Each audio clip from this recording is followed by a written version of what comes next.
the station's fusion field. They've lost much, endured much, sacrificed greatly. Life's full of mysteries. Consider this one of them. We are in the process of building the future. Rangers never stop.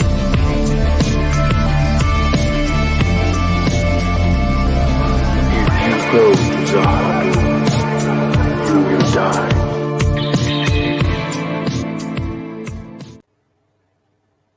Oh, look, I'm not muted this time. The one time I don't mute myself. That's great. Honestly, I can put myself up on the checkboard. And yes, we're back with another Monday episode of Babylon 5, which was once called Keith Chimes In, but he kept chiming in so much I had to change the title. Other than that, I want to welcome my panel, and we'll have an announcement right after this. It is a good announcement. Bringing up first, of course, is a special treat to the stream. We have the Script Doctor. Hello. Thank you for inviting me tonight. How are you all doing? All right. There's only one person here right now. I'll get the rest of them in here. And now we have Keith, another brick in the wall.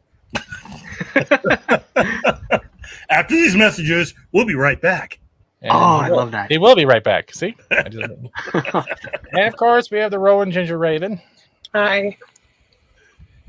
And the author and the guy who always wears his sunglasses, not only at night, but during the day, a Dig Outlaw.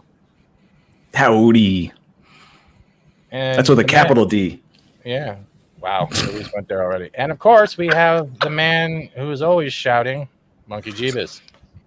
Yay. All right. Here, hold on. Let's try that again. And we have the man always shouting in his avatar, Monkey Jeebus. No, not like that. No. Okay. No, that's not how we do shit here. No, you just went way off. All right, that just got weird and real fast. And no, oh my God. Welcome back, guys. Welcome back. That just got weird. And with that, I want to greet the chat quickly. Holy crap, there's a lot of you here and a lot of chatter. Right? We have Daryl the Derelict, who is the first one. You must have been waiting a long time. Thank you for being a member. We have Lord Thoth, constantly asking why Avon lives and never getting his makeup package. CutieCast TV, hi, I know you're early. Well, early's better than being late. Well, I see Wokel in the chat as well. Hello. Zach's not only a mod, but also a member. Thank you very much. We have Shane Nolan. Hello. Louise X Sparrow. I think I effed that up, but I'll just call you X Sparrow for now. Howdy. Alex Ashgan, that's a new name on the chat. Nice to see you here and welcome. We have the Arwen Avalon, also a member. Thank you very much with the hey y'all, and we're good to go. I'm not actually Southern, but I seem to keep doing it lately. Who else do we got in the chat? We have a Colin P. Smith. Nice to see you, sir. I hope it's a sir. Who else do we got here? We got a whole bunch of people in here. Oh my God, you guys got a lot of people in here. Holy, we have Monkey Jeebus saying hi. Hey guys, forgot the women. That's not good. Martin Orlando. Good evening and afternoon. I can't read. Who else do we got here? If I missed anyone, I'm sorry. We got the Mountains of Elysium coming back for another round. It's so good to see you here, and thank you for being a part of here. Or there, or wherever you're sitting right now. My words, and I'm nervous as hell, guys. I'll tell you this right now. Our guest arrives at 5:15 Eastern, so that's just in a little bit. We're going to discuss episode 19. Yeah, we're dropping the bomb as a surprise, and we'll have some questions that were put on the community tab answered, and we're going to have a great time. Who else do we have in the chat that I've missed so far? We have Spirian, also a member and partakes in a lot of our gaming streams. Hello. We have Daryl using my chair. Just don't break it. Dave Darius, I believe that is the son of Arwen Avalon, if I remember correctly. Nice to see you here as well. Terry Wilkin, the mod that has been here since the beginning pretty much. How are you doing? And thank you for also being a member. Techaman Blade, nice returning to see you. We have T-shirt Historian yelling Crisco Corpse Ho. I hope Thundercats don't sue me. When we have the Gunner. Hey, Gunner. And Offnix, always nice to see you and your puns. This could be crazy. And we have Marcus Reeve, Wave's first time here. Well, welcome, Marcus. And remember, you're welcome here every Monday or every day of the week. I pretty much just sleep on YouTube at this point. And with that, I think I've done everybody I could. Oh, Apollome's Minion sneaks in, also known as Truck Dog and Associate. Always a member of the channel, and lovely to see you here. I can't wait for that picture. And just to start things off, I think we all need this feeling. No. Give me money. Give me money. Give me money. Thank you all for being here, and let's get into it. How is everyone doing after feeling really awkward watching that? Extra special. That's right. Is it awkward? It's supposed to be awkward. That's how everything works here. And we're going to start with the first episode because we actually were supposed to do 2, which was 17 and 18, but we threw in 19 earlier today because we thought, hey, why not do the one episode where we're seeing the return of our guest that's showing up later today? And that first episode we're going to be talking about is, of course, number 17 of season 2, and that is Knives. Also, thank you, IDMB, for giving us the bare minimum of the description, you lazy bastards. Or knifey spoony. There was no spoons in that episode. Sports? Mountains of Elysium says, the Vorlons did nothing wrong. Lyta is a powerful telepath and would kick my ass or convince me I was a rooster if I did. She would just convince you to kick your own ass. That's pretty much what she would do. Londo was kind of spooning his friend That was not before he spooning. died. I don't know about that. That just got awkwardly. All right, let's get into this. Keith is scratching his head. He has something to say. Keith, go ahead and take it away. It wasn't No, that at all. stretch it out. No. I was just like, wow. I mean, some of this. Anyway, yes, Knives. Let me just say, I thought it was really one of those really well acted episodes. Written by the great Lawrence G. Detello, and starring actor Carmen Agraziano, who was Londo's friend. You would later see him on Stargate SG-1. Very, very talented actor. But overall, just really, really good episode. Basically, what you had was a situation where, on the one hand, you had Londo receive a visit from a very, very old friend who, again, interrupting some great singing between Londo and Vir, who I often have wondered what they based a lot of those songs on, because it seemed like both of them actually knew what the other was singing, and that it wasn't like something impromptu. One of the other things I've always enjoyed about Babylon 5. But what surprised me is they both had great singing voices, Keith. I got somebody back right now. But I'm sorry. But they had great singing voices, and it felt like they started off with like classical music that we all knew, and then it went off into their own thing that like kind of warped it into, and it was fantastic. And then they finally went off to Vir's his own song, and they were doing it together. It was, you could see the camaraderie in both of them, and you're like, sitting there going, even though Vir doesn't agree with everything Londo does, they agree on one thing, and that is music. And I just missed something. I think there was a Brett Cohen. I don't know why I'm clicking on the wrong link here. Brett Cohen, I saw that, but I missed it. Hold on a second. With the 149 super sticker giving me pie, because, I'm fat, and supposedly I just love pie. So thank you for that, Brett Cohen. It's just a slice. You can have a slice. I don't eat just a slice. That's the thing, though. Cheesecake and me, I have to lock that in a padlock. And for you'll thank you, Brett.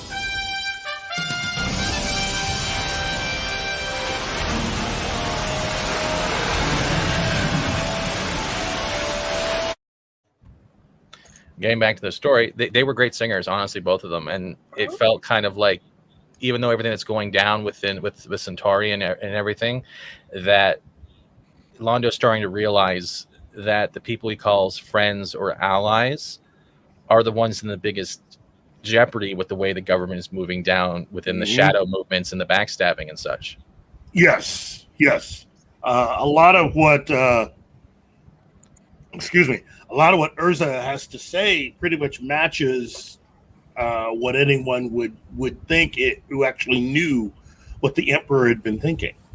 Was very much in touch with the new way things should go, and that's becoming a very non-popular thing.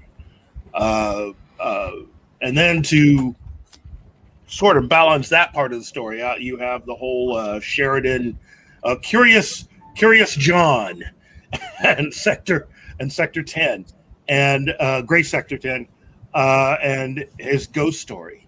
The beginning of which the whole baseball thing made me kind of curious, considering what they had done on Deep Space Nine with all of their. I mean, even having baseball caps and the jerseys was really kind of interesting. But getting into Sheridan's curiosity for the unknown, which again is really kind of cool to see in any character like that. It's very different from what a lot of people were used to seeing on shows like Star Trek. Mm-hmm. Well, I also found it kind of brilliant in the way that we're also getting introduced the fact that there's life forms. What was it? The Babylon 5 or the B5 triangle, as they called it. Yeah. And we're getting to the point where Sheridan goes down there because he loves, the Indian burial grounds. He loves haunted houses. He loves all those types of things that have that paranormal aspect. And Garibaldi's joking around with them. I think I'm on the right episode. I hope I am. Yeah.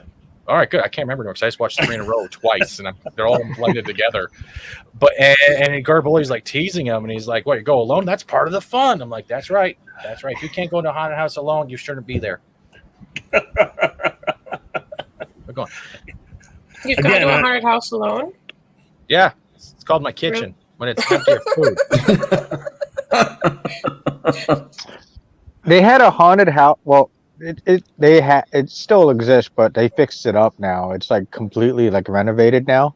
But in the early 80s and 90s, it was like completely like they just let it like go to like despair, I guess. Yeah, dilapidation. And people were spreading rumors that there was like a ghost of like Frank Vanderlip. He was a developer, like a land developer, and I guess he had a position in the government or something like that, about purchasing a lot of the land in California. Mm-hmm. And then they were saying that there was rumors that his daughter, what's it called? There's like multiple rumors about like how she went insane, and then there's a lot of haunted houses in crazy old mansions and haunted houses in California, like original mansions with original plumbing, and I think the tiling is like mercury glass, so it's a really unique green, and they're terrifying looking. Because like there's also another place where it's like Heritage Square. It's closer going north past LA, just like a little bit past downtown LA, and then there's like a section of all these like really old houses. Oh yeah, I believe it. Yeah, so I like the haunted that they threw in haunted story like stuff into a relatively brand new spaceship thing. It's like, that's not how that works, but it does if you believe it.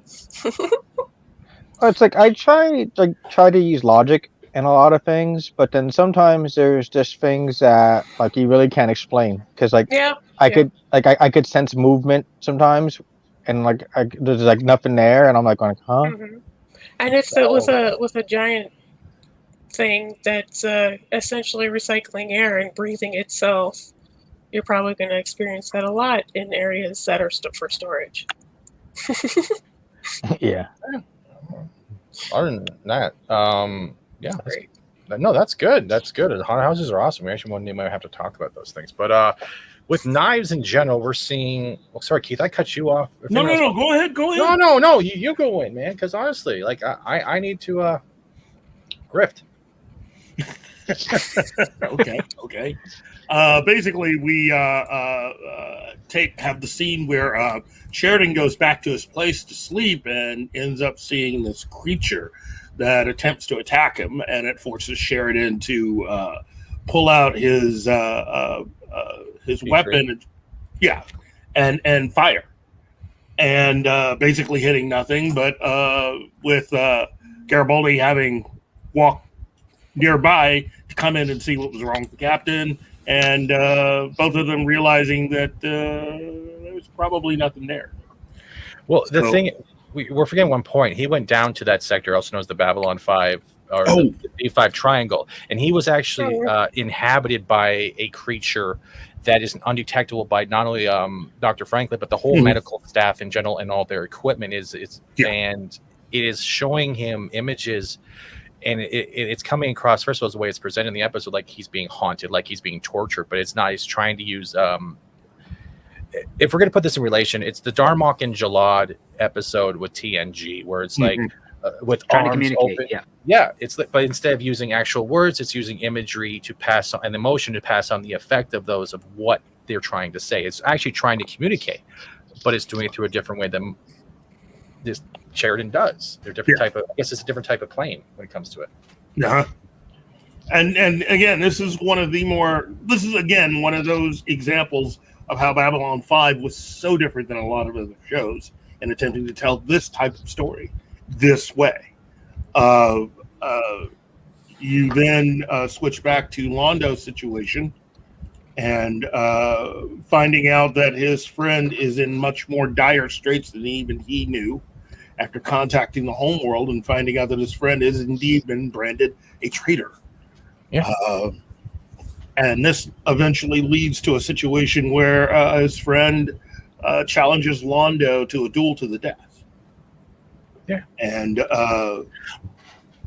again, this overall starts to show the overall effect of what's going on with Londo and his slow ascent, while personally everything starts to descend at the same time. It's again another remarkable performance, and one step closer to fulfilling his destiny. Well, it's not even just destiny. With the way we're gonna, if you want to look, I'm not trying to like correct you either. Is that go ahead. A friend arrives at the family. Like they are compadres. They are the certain, I guess, a certain type of order, and it's not. They're still friends until they start talking more, and he starts his friend starts giving more information of what's going on and how the Emperor's death and one of Londo's other friends that are both associated. It wasn't suicide; it was actually murder, and you start filling more and more in, and then when Londo starts reciprocating the conversation, starting saying, well, Rifa said this and this, that is where his friend is starting to become untrusting of Londo, because he's starting to realize he's already bedfellows with the enemies that are branding him as a traitor and wanting him gone. And it's just watching, like you said, the fall of not only Londo's current state of life, but the connections of his family around him going down. Yes. Does anyone else have anything to add on the panel? Well, I especially love the character work between these two. And I especially love the fact that Londo's friend is kind of thinking beyond just the immediate right now, because his entire mission at this point was to secure the safety of his family after he is gone. Because if he doesn't take the actions he takes, then his family would also be branded with the same stigma that he has been branded, if I'm remembering the episode correctly. Correct. Yeah. Correct. And so basically what he ended up doing is he pretty much said, I'm on the sacrificial altar and I'm going to entrust the safety of my family to the only man I know that would do that if I were gone, and that would be Londo. And it's actually a great character building moment for Londo. Oh, yeah. Yeah. And again, it's another reveal of the fact that there is an actual caring, feeling guy underneath all of this. And that's what makes the journey his character is going on that much more perilous, makes you really care deeply for the character, but also ultimately where it ends, sad. So very bittersweet. Yeah. The other thing that were bothering me, because it's pretty much it's based on Londo's story, where we're seeing how his effective choices and who he's allied with is now affecting him personally, as well as the history with people. When we're not looking at them, we're seeing how the history of previous episodes related with the let's say Babylon Squared, because I'm going with this assumption that when Sheridan got possessed with that life form somehow got trapped on this side after the last the Tachyon event closed. And it's been trapped here ever since. And we don't know how many bodies it's jumped from and who it actually came with back. Because you know how they were evacuating all those ships, right? Mm-hmm. Yeah. So who was it actually on, and how many bodies has it gone through in that time? Mm-hmm. And were there more of them? Could there be more? Well, if there's home, if its home was through the Tachyon event or that time and place, then that's probably where the rest of them are. Okay, what did you think of this episode so far? Didn't like it? Like it? It's fine. I mean, I don't know. It doesn't stick with me as much as other ones. I like that they do have a dual kind of. I do enjoy when they throw in like martial arts and dueling and things like that in the series, even though it's obvious that it's not being done professionally. But I appreciate the effort. Yeah. What about you, Aday? You've been pretty quiet. I know you got a whole bunch of trinkets with those micro machines and comics. And those 2 books I've been waiting a month for. Come on, 3 books. 3 books. It's a 3-book series. Yeah. All right. I think besides learning about Mollari, it gives you a lot of background of how the system works. They claim to be a republic, but they're in no way, shape, or form a republic. The families that have the greatest power have the greatest influence, or vice versa. And both of these families have significant, but his friend giving up his life to not only protect his family also ensures that Mollari is going to have a ton more power and destined to have a great amount more influence in the court. So he's not just only protecting his own people, he's also giving a huge boost to someone that he trusts with the government. And I thought it was interesting that we learned, more about how the Centauri actually work, because it's interesting because that's a lot. Like as a government and a people, they're very much like Versailles in Paris, France, when they moved the capital from Paris to Versailles in the 1600s. I think from my understanding, not that I have any proof, it seems like that is a lot of heavily influencing the Centauri culture. They seem like old world, like it's an old world culture. That's literally what I said. Yeah, even the way they dress is very, very similar to Renaissance French. It is, and it's interesting that they have these caste. It's not really caste. These court-like systems where you have all these different layers of royalty and nobility and all of that, and it intertwines. And I would hope at this point, you at least as a viewer, this dynamic with his friend, you see that you hope that he starts to notice he picked the wrong friends in his old age. But I don't know if he really thinks that. We can't really know. Offnick says, Duel felt more human natural because of the mistakes, and it wasn't professional dancing choreography faked. That's kind of true, because if he was put on an Iron Man fist and just blasting everyone, it'd be kind of problematic at this point. No, I mean, I wonder if because of how these people are brought up, if they were formally taught how to do this, and then later on in life they lose the skill, perhaps. So I get that, but it's just, it's nice when people know what they're doing, and I don't feel like I'm going to have a panic attack because something's going to go horribly wrong on set.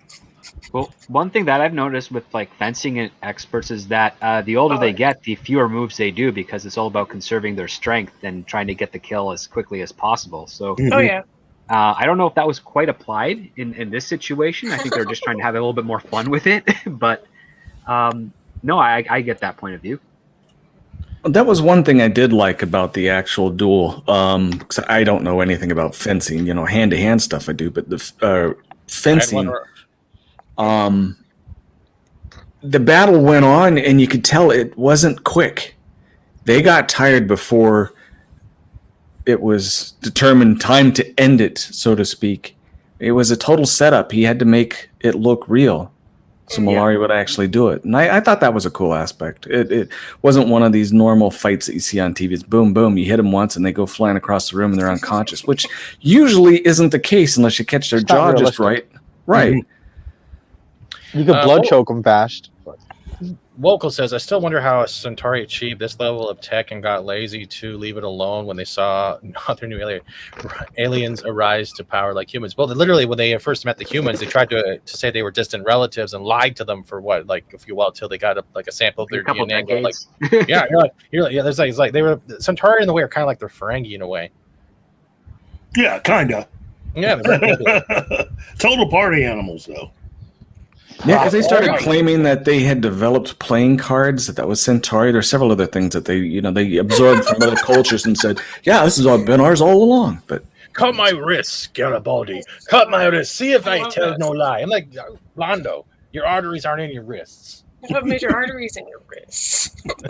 He's sitting there going, no, Ray Park in a wig for this one. No, I didn't think so. I was looking hard.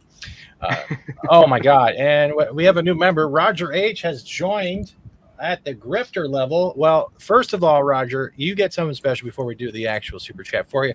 This stream has been sponsored to you by Master Grift. Do not steal content without it. Pick yours up in the chat if you're a member. That's an emoji. And thank you, Roger H. And I will give you a thumbs up the best way I can. How should we do this one? What should we? I know. All I want is some sweet new balls. I beg your pardon? Oh, clean your ears out, woman. I want some balls. There you go, Roger, and welcome to the Crisco core at this point. One person we haven't heard from in a while, I feel, is like Keith. You probably got a lot to say because I can hear you just drinking your tea, hoping for the time to hit the bell. No, I mean I've loved what everybody has had to say. I mean it's pretty much dead on. This is not. I don't want to. This is not really an episode that you have to think that deeply about. It's well written, well acted, from top to bottom.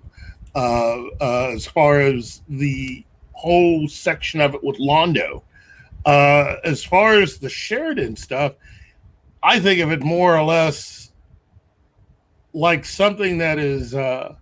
So a little pointing towards what we're going to be a little concerned with in the future by wrapping up a little bit of story from the past. Yeah. It's wrapping it up but also pointing towards the future, because this is definitely something that I think everyone's gonna. For those that have not gotten too far and haven't made it to the third season, this episode is definitely pointing the way to something that is definitely going to be important.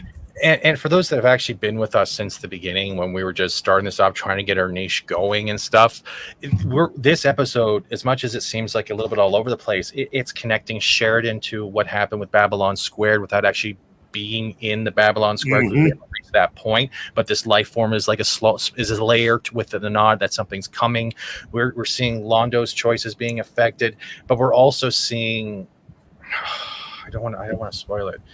We're seeing things. The loose ends of what's been going on for, let's say, the last 5-6 episodes are slowly becoming a weaved tapestry. And as we hit the next episode, which is 18. It's like wiping your feet on the welcome mat right before 19 hits, and we're starting to see that it's not just Babylon 5 seems to be the center of where everyone's running from when shit is hitting the fan. Also, here's another interesting thing. For this particular episode, it is now August on the human calendar, and the next episode takes place in November. So we are racing towards the end.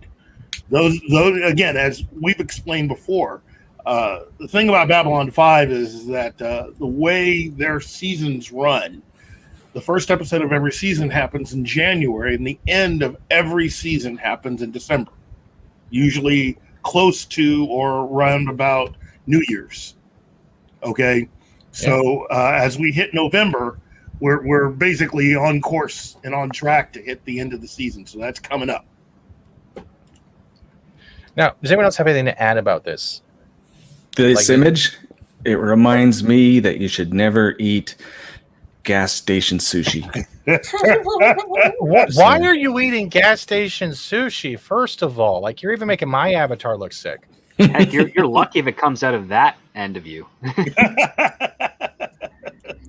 But yeah, well, the image here is actually pretty cool because it's gone to the point where Sheridan is like having these flashes, these images, and they're not really there. He's on the command bridge at one point where he's seeing the ship that his late wife was on, the exploration vessel, being destroyed right in front of him, and it's just a hallucination to the point where he's like, "Oh, scan that area." Scan what, sir? There's nothing there. And he starts going, "Oh my God, I just look like a fool. I'm out of here. Tangerines all the way." Pretty much, that's what happened.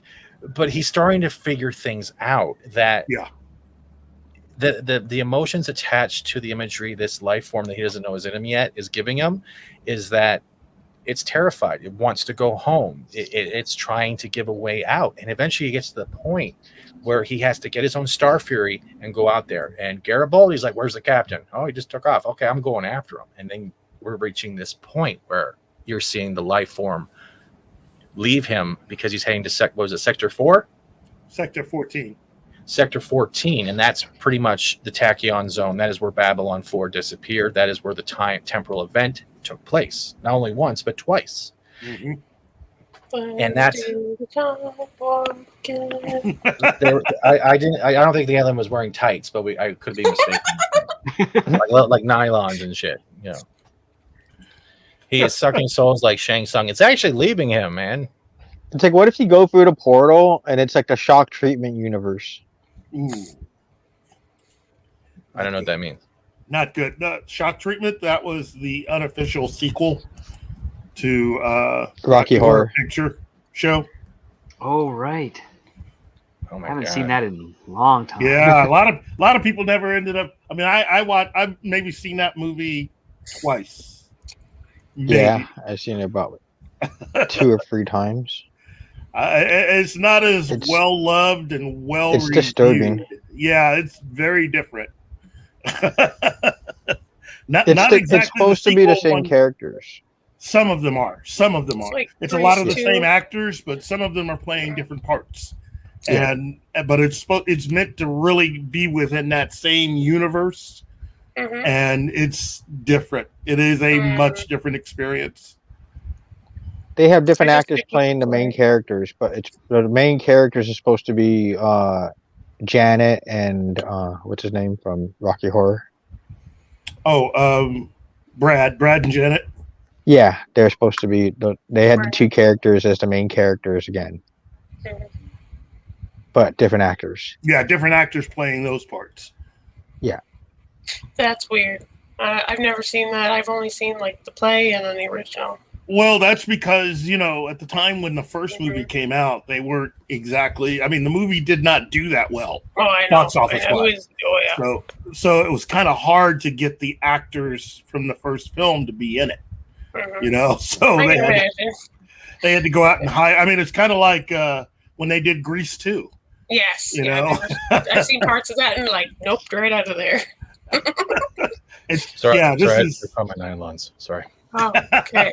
this actually Grease 2 is actually really well done compared to Shock Treatment in comparison to Rocky Horror. So Yeah. Exactly. That's how I feel right now. I love that. I loved Rocky Horror too. It was great. So good. Liar. But yeah, let's sum up this episode because I know we pretty much talked about it, unless anyone else has something else to add, because I know we really want to get closer to 18 and 19. I know a lot of people are waiting for 19. But anyone else have anything to add that they especially enjoyed about this episode, something that hit them, it's memorable, whether it's in the chat or on the panel? Let's start with you, Script. I already highlighted what I enjoyed most. I love that relationship between Londo and his friend, and his friend's mission was at the end. Like, he knew he was going to be like completely destroyed by the politics of Centauri, and his family would face repercussions as a result of that. So this was all well orchestrated plan, and one that Londo realizes is the case right up to the very end. Like beforehand, he doesn't quite grasp it. And I actually really like the fact that they played that dynamic well. And I also like the fact that, yeah, Dega, you're absolutely right. It elevates him in status within the Centauri. And at the same time, it also shows Malari how much more responsibility he now has with this position that he's getting. It's not just for his family; it's now with his best friend's family. What are the repercussions that will come to that? And it's a little bit of Vir's influence kind of creeping in on that as well. Like maybe he should, reconsider his actions, and he has all this temptation that's going to be coming later on as a result of this very episode. So yeah, those are my thoughts on it. Again, great watch. Next up is Keith, who is hiding off screen because he's writing a love poem to his shower curtain. Go ahead. Oh wow! Again, I think script pretty much summed it up. Although again, I personally am just a fool for all that stuff related to what's going to come up. So that basically heightens Sheridan's storyline for this for me. But overall, it's a good episode. But definitely the entire Centauri portion of it with Londo and his friend is the best part of this episode. Yeah. And then we're on to Kate. Hi. Hi. I same thing. I like the dual part in particular. That they do make it kind of campy, but maybe not on purpose. So now I find that enjoyable. Okay. It's weird. Then we got a Dega Outlaw who's holding toys in the background. Well, speaking of toys, I like the sword, whether or not it's actually functional, but you remember that because later on, it makes a good weapon for hunting bugs. You're reading the chat too much. I don't have the chat in front of me, sorry. Okay, well, you failed me. And okay, next up, we have Monkey Jeebus. I liked I like Londo's friend, his old friend, like everybody else, because he was he ran out of favor of like the government because he was wary of war. He didn't want to fight anymore. He was saying in the beginning how he was like one of the warriors that had to do all the fighting, and he's just tired of it. Yeah. All right, and I'll throw down my essential. Holy shoot! Hello, Echo Base Network. I'm still waiting for that Sunday video. Yeah, I want to see you eat that Sunday very slowly with a little bit of chocolate fudge. Just wipe it all over your face and just say FAT-STEVEN. It's a joke. Don't say ew. I just want just ice cream. Yeah. Lord Thought says bug chopper. And Wokal says Seagal would never honor chat to be cool and introduce us to a local dojo. My local dojo is a Wendy's. I thought it was Dairy Queen, but okay. And I'm not even going to say it this time. He does this deliberately every chat to keep up consistency. I know he's doing this right now. He's supposed to be on the panel, but the guy doesn't even have a watch. Oh, there he is. Who has watches anymore? All right, everyone who's in the chat and on the panel, careful of your ears, and hopefully his shirt on this time. He hasn't been Beetlejuice one in a while. Though I know I should be wary. Oh, now he is. Still I venture someplace scary. Ghostly haunting, I turn loose. Beetlejuice! Beetlejuice! Beetlejuice! Oh, and we're back. I apologize. I totally had to engage in some journalistic activism and cover the drama with OnlyFans because they responded to me. Okay, well, the question we're talking never about... asked is never answered. Well, I apologize. What? B5. Yes, dueling. Go.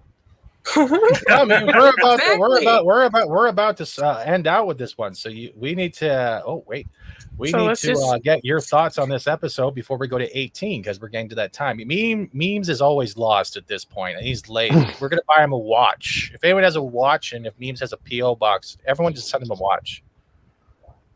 I like boxes. A broken watch. That's right. Twice. Okay. As far as this episode goes, I temporal reality. But as far as this episode goes, I'm giving this a 9.3 because number one, dueling. They're touching upon something that I've been talking about for a while, IRL, but also the sheer concept of honor and especially long-time friendship. Because you have Londo there and he's, my old friend, I'm getting the best drinks for you and everything. Oh, he's so happy. And then it turns out, I need a favor, anything. And then it's like, oh, he asked the person, no, this is the person that's backstabbing me. And he's coming to realize, like, wait a second, Londo is in on this. Londo, how could you do this? It is the best for the people. And then he challenges him to a duel. So he has to accept it. And basically, when you're all up, it's like, he was right. He was always better than me with this. He let me kill. Why? Because he sacrificed his family, because then his family comes under his protection. So it's literally a man sacrificing for honor to protect his family.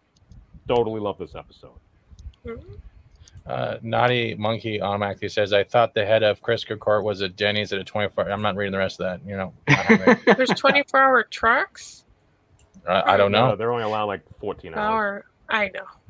Mounds of Elysium says, Memes is ever late, nor is he ever early. He arrives precisely when he means to. To everyone else, he is late. No, he's late. No, he's late. Shouldn't it be he arrives precisely when he memes to? Oh, I see what you did there, Script. Yes, it's not Thank you, Script. Thank you, Script. This is the last show you'll be on ever again. That's so bad. No. Well, here's the thing. Not only was that a total reference to Lord of the Rings, but it was also hyperbole. Hyperbole? No, the one that rhymes. Hyperbole? I don't know. I talk about a lot of hyperbolic reality. I apologize. That's usually physics. It's meta is what it is. Hyperbolic is a fast turning curve. Yeah. Has nothing to do with hyperbole. It's meta is what it is because it's a pun that became reality, and then you were the reality because you're always late and your name is memes. It's Ron Artest meta. Okay, I'm done. We can continue because otherwise I won't shut up. Yes. All right. Well, I'll say this episode gets an 8 out of 10 for me. Just in general, I like the singing, I like the camaraderie, but I also like the way things are falling apart, but also growing at the same time. And we're seeing that there's a lot more things out there than just Babylon 5. And whether it's Sheridan being inhabited by a creature, Londo realizing that he's oblivious to who he's been in bed with, and they sing amazing. That's pretty much it. The duel's all right. I just like the singing. The opera is great. As much as it peeled the paint, I loved it. It was great. I like that part as well, but it only because it reminds me of Frasier. It's like that was my initial thought. It's like, oh, that's fun. That's exactly like Niles. Oh, and it Frasier. is Frasier. I didn't watch that much. I usually watch the other side one that was more fun. All right. Clear comms, please, ladies and gentlemen. We're gonna have to clear comms. I have no. Everyone, clear comms, please. Oh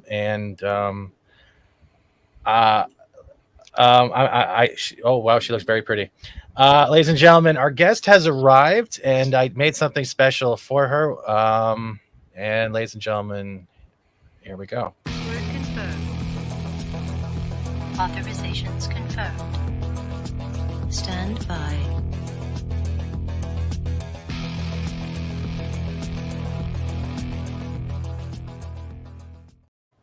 Oh, wow. I'm sorry about that. Hi, Patricia. I would like to welcome you to the show. I'm trying to get this to work. Oh, no, I'm too fat. There we go. Ladies and gentlemen, Patricia Tallman. Hi.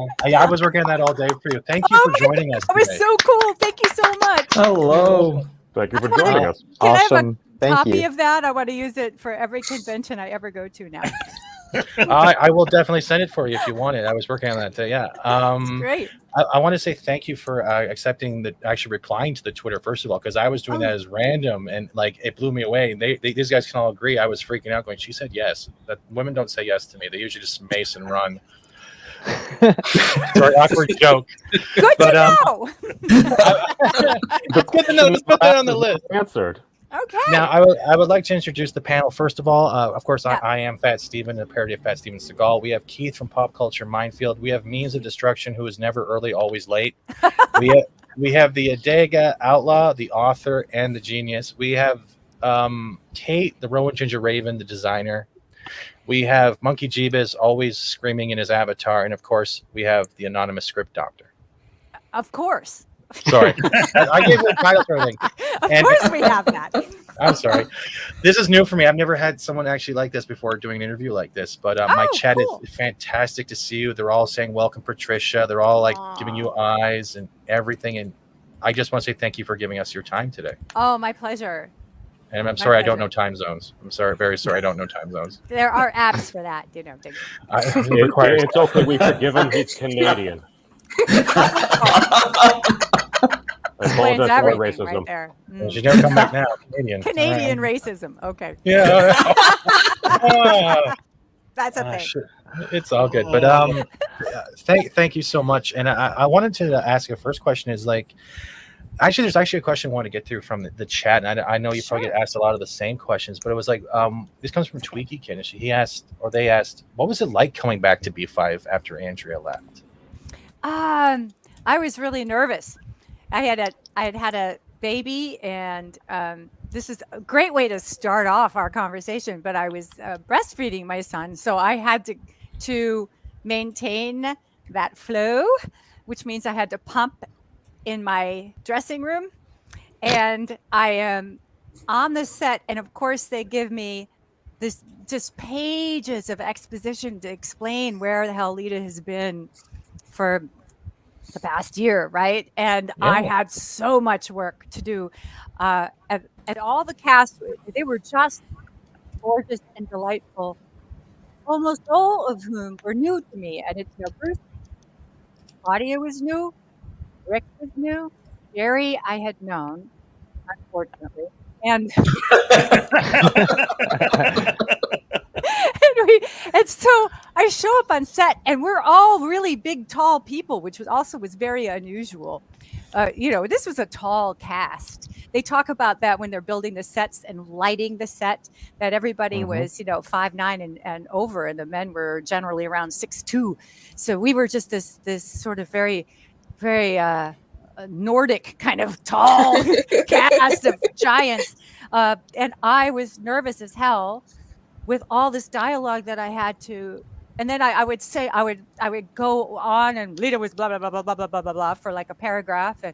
And Bruce would go, then what? And I go blah, blah, blah, blah, blah, blah, blah, blah, blah, for another several minutes and pages. And Rick would say, then what happened? And then I go blah, blah, blah, and Claudia would go, and then I'd have to talk again. It was crazy, but everybody was so loving and supportive and fun. I made it great. Just by the end of it, though, I was like, I have got to get back to my dressing room and take care of this. Oh, yeah. The buttons on my shirt were falling apart. It was intense. It was a lot of intense. You look you sound like a fan. You sound very excited, and it's nice seeing that. Like you seem very hyper, like a lot of fans are. A lot of people are actually getting into it.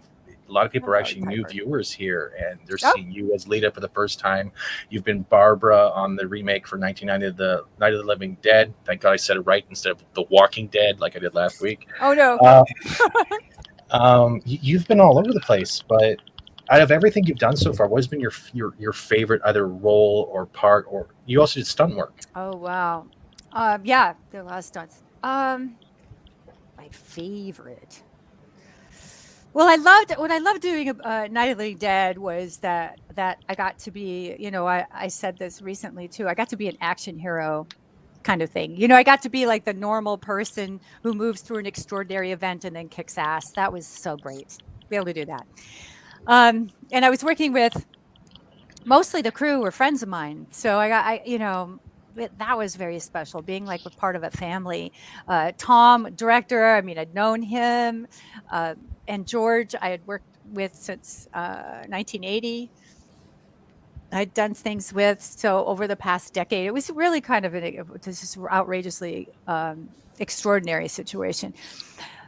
That being said, being on Babylon 5, to be a part of a series that was written so incredibly well, that had a 5-year arc, that was groundbreaking in that direction, to work with all these people I am still really close with. We're still really good friends. Yeah. It's just, you just can't make that happen. That's just magic. And you've all seen shows that had a ton of money, that had a great script writer, had great cast, and they just don't quite come together. It just doesn't quite. Discovery. Yeah. Well, Okay. It slips out all the time. You know what I'm saying. So you can't really make it. Of course, if you could just make it happen, they would have done that 1,000 times over. So B5 was just like magic, and Lyta was a very hard character to be in, day in and day out. That was not, Lyta wasn't a ton of fun.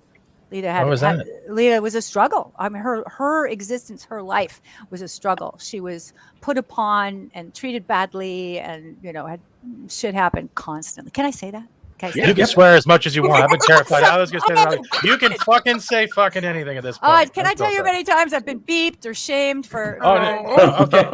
So, yay. I was terrified. This would bother. I want is some sweet new balls. Lab 2021 is one of my favorites. So weird. Welcome to the internet. Okay. But okay, got it. There you go. Now you know how crazy we are here, and this is what happens every week, and I still am in therapy. This is your therapy. Pretty much, yeah. It's incredible. There's a lot of people here that they're fantastic. You can be on YouTube, and like you have your own you do have your own channel on YouTube. I went through some of your LinkedIn and got everything set up in the description. You do a lot of things. You do cons. You do everything. I do. It's crazy. I do. But you have. Yeah. Was there? Are you going back? Sorry. No, I was going to ask Ashley. Like you were talking about Lyta, how hard it was, and I felt like I cut you off. My apologies. Oh no! I was just going to say that there wasn't a whole lot of cathartic moments for me as Lyta till kind of the end, or a couple of them that were better, but for the most part, when it was time for the show to end, I was okay with that. It was time for me to move on. But I've had I think some of my favorite stuff has been in the theater. So it's kind of the thing about theater is it's ephemeral, you do it and it's gone. But I've had some wonderful experiences on stage. I do like going to conventions. I've had great jobs as a stunt person. I've had some really gnarly jobs as a stunt person. I think Jurasik Park was a highlight for me. I loved doubling Laura Dern. She's just a star. She's just delightful and sweet and wonderful. And, we didn't know we were making Jurassic Park. I mean, we were just on this movie.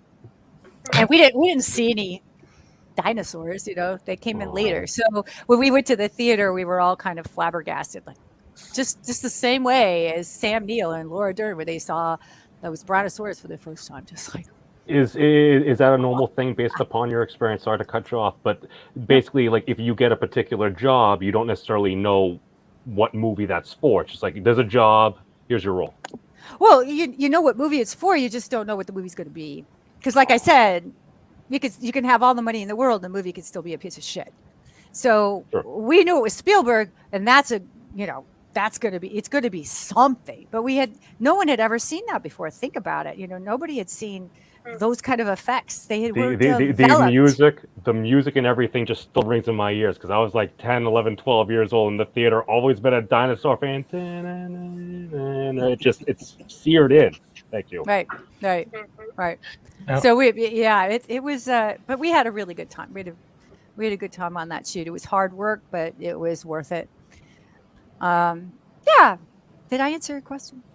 I think you did. I think I was a lot more awestruck that we have someone from the set here, and I know Keith is biting his tongue right now, and he's met a bunch of your cast and friends before. He's actually told us that the way you guys were on set is the same way you guys were off set. You were all friends. You got along great, and that was part of the magic. So Keith, do you have a question before you burst? Before I burst, well, first of all, thank you. Second of all, you've had the opportunity to, again, as you had related earlier, to work as a stunt person and working opposite or for Laura Dern on Jurassic Park. I also noted that you had also done several episodes of Star Trek. Which of the Star Trek shows was your favorite to work on? I did over 50 episodes of the Star Treks. I started a Next Generation, then we moved over to Deep Space Nine, and then we moved over to Voyager. We being we were called the Star Trek stunt team. That's led by Dennis Matalone, who was our stunt coordinator. So I came in on the middle of Next Generation. I loved working on that show. I just was talking to Gates McFadden this morning on the phone. Beverly Crusher. And I loved working with them. But when we moved over to Deep Space Nine, we got to be a part of creating the show from the ground up from the first day, right? So that was unbelievably cool. And a lot of those actors, other than Avery, were actors who were well known, but weren't stars yet, like major stars. Like Armin Shimmerman, I was already in awe of, but he was, he's a character actor, and they don't get the same zhuzh that Armin's nice. Oh, he's the best. He's the best. So, meeting Nana, getting to hang out with those folks was really super cool. We worked way too long and too hard. Those hours were like 18-hour days, and finally the union stepped in after a guy died on the crew who fell asleep at the wheel driving home because it was just too much. And so they made a new rule that you cannot work that cast and crew that hard. But it was, I was working on Deep Space Nine at the same time I was working on Babylon 5, and I just didn't talk about it it just didn't, say. And by the time anyone sees me when I'm over at Deep Space Nine, I'm dressed up as somebody else. So no one knew me. At least I thought no one knew me. At one time I had Terry Farrell's hair on, and I had spots on for Dax, and in my blue uniform, and I'm standing at craft service getting a cup of coffee. And one of the producers, I just noticed him kind of looking around and casually walking up to craft service, making sure he wasn't observed. And then he says to me, he leans over and he says, "I love you on Babylon 5," and then ran away. I would do the same. And I was like, how does he even know who I am? Much less that I'm on a show. Like, that was so weird. And I couldn't tell my producers on Babylon 5 that I was doing stunts. They would have told me I can't do that. They would have gotten mad at me. So I didn't talk about it. Yeah. At all. Quickly, the Twiggy Kid dropped a $5 super chat and says, "Welcome, Patricia." Do I get any of that? Do I get a piece of that? You can have a piece of the cheesecake. If you, sure, we'll work something out. It'll be next month when I get my AdSense. Yeah. Go ahead. What? It says really like the way your return was handled on B5. Your turn as Barbara on Night of the Living Dead was great. Oh, thank you so much. You have a lot of fans all over the place. Thanks, Tweaky Kid. That's awfully sweet of you. Weird name. I don't get that at all. Why are you Tweaky Kid? Are you doing some drugs? Is that it? You got a problem? You want to talk? I can sum it up. I think we found your replacement. Look, this is why they're Tweaky. Okay. Yeah.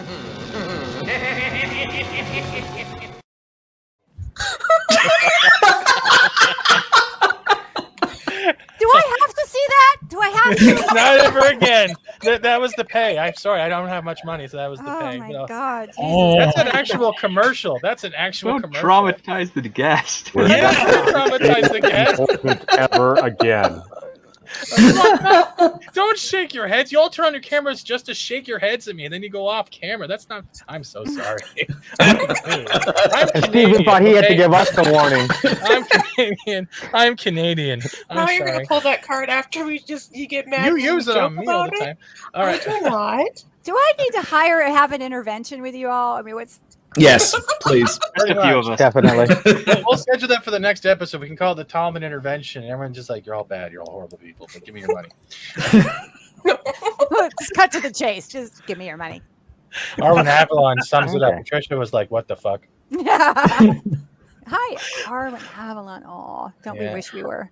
Her and her son actually watched the show, and they're having a blast together as mom and son. Oh, sweet. That is pretty awesome.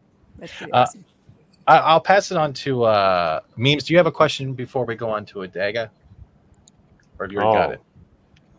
I'm a bad person to ask questions for because I still feel I found out why I'm always behind an episode because your episodes are listed different than HBO Max. Mm-hmm. I've been going by the numbers and not the actual episodes. I apologize. Interesting. How about this? Did you have a particular favorite episode on B5? What was the most fun? What was the most fun for you? Oh, I wasn't thinking of my episodes. Okay. Okay. episodes weren't my episodes. Okay. What's your favorite episode then? How about that? I love the one, I can't remember the name of it, with Londo and Shakar stuck in the elevator. Yes! Oh. The guy in the middle who's just sitting there like, you just pushed the button already. Genius, wasn't it? I mean, oh my God. I loved any episode that I got to work with Rick Biggs. We had a great time together. We worked really well together. So there was a whole episode we were on Drazi. That was hilarious. We had some sort of shadow egg thing, which was really like a black football that we would throw around the set when we weren't shooting, like throwing this Borlon egg around or whatever the fuck it was. I don't know.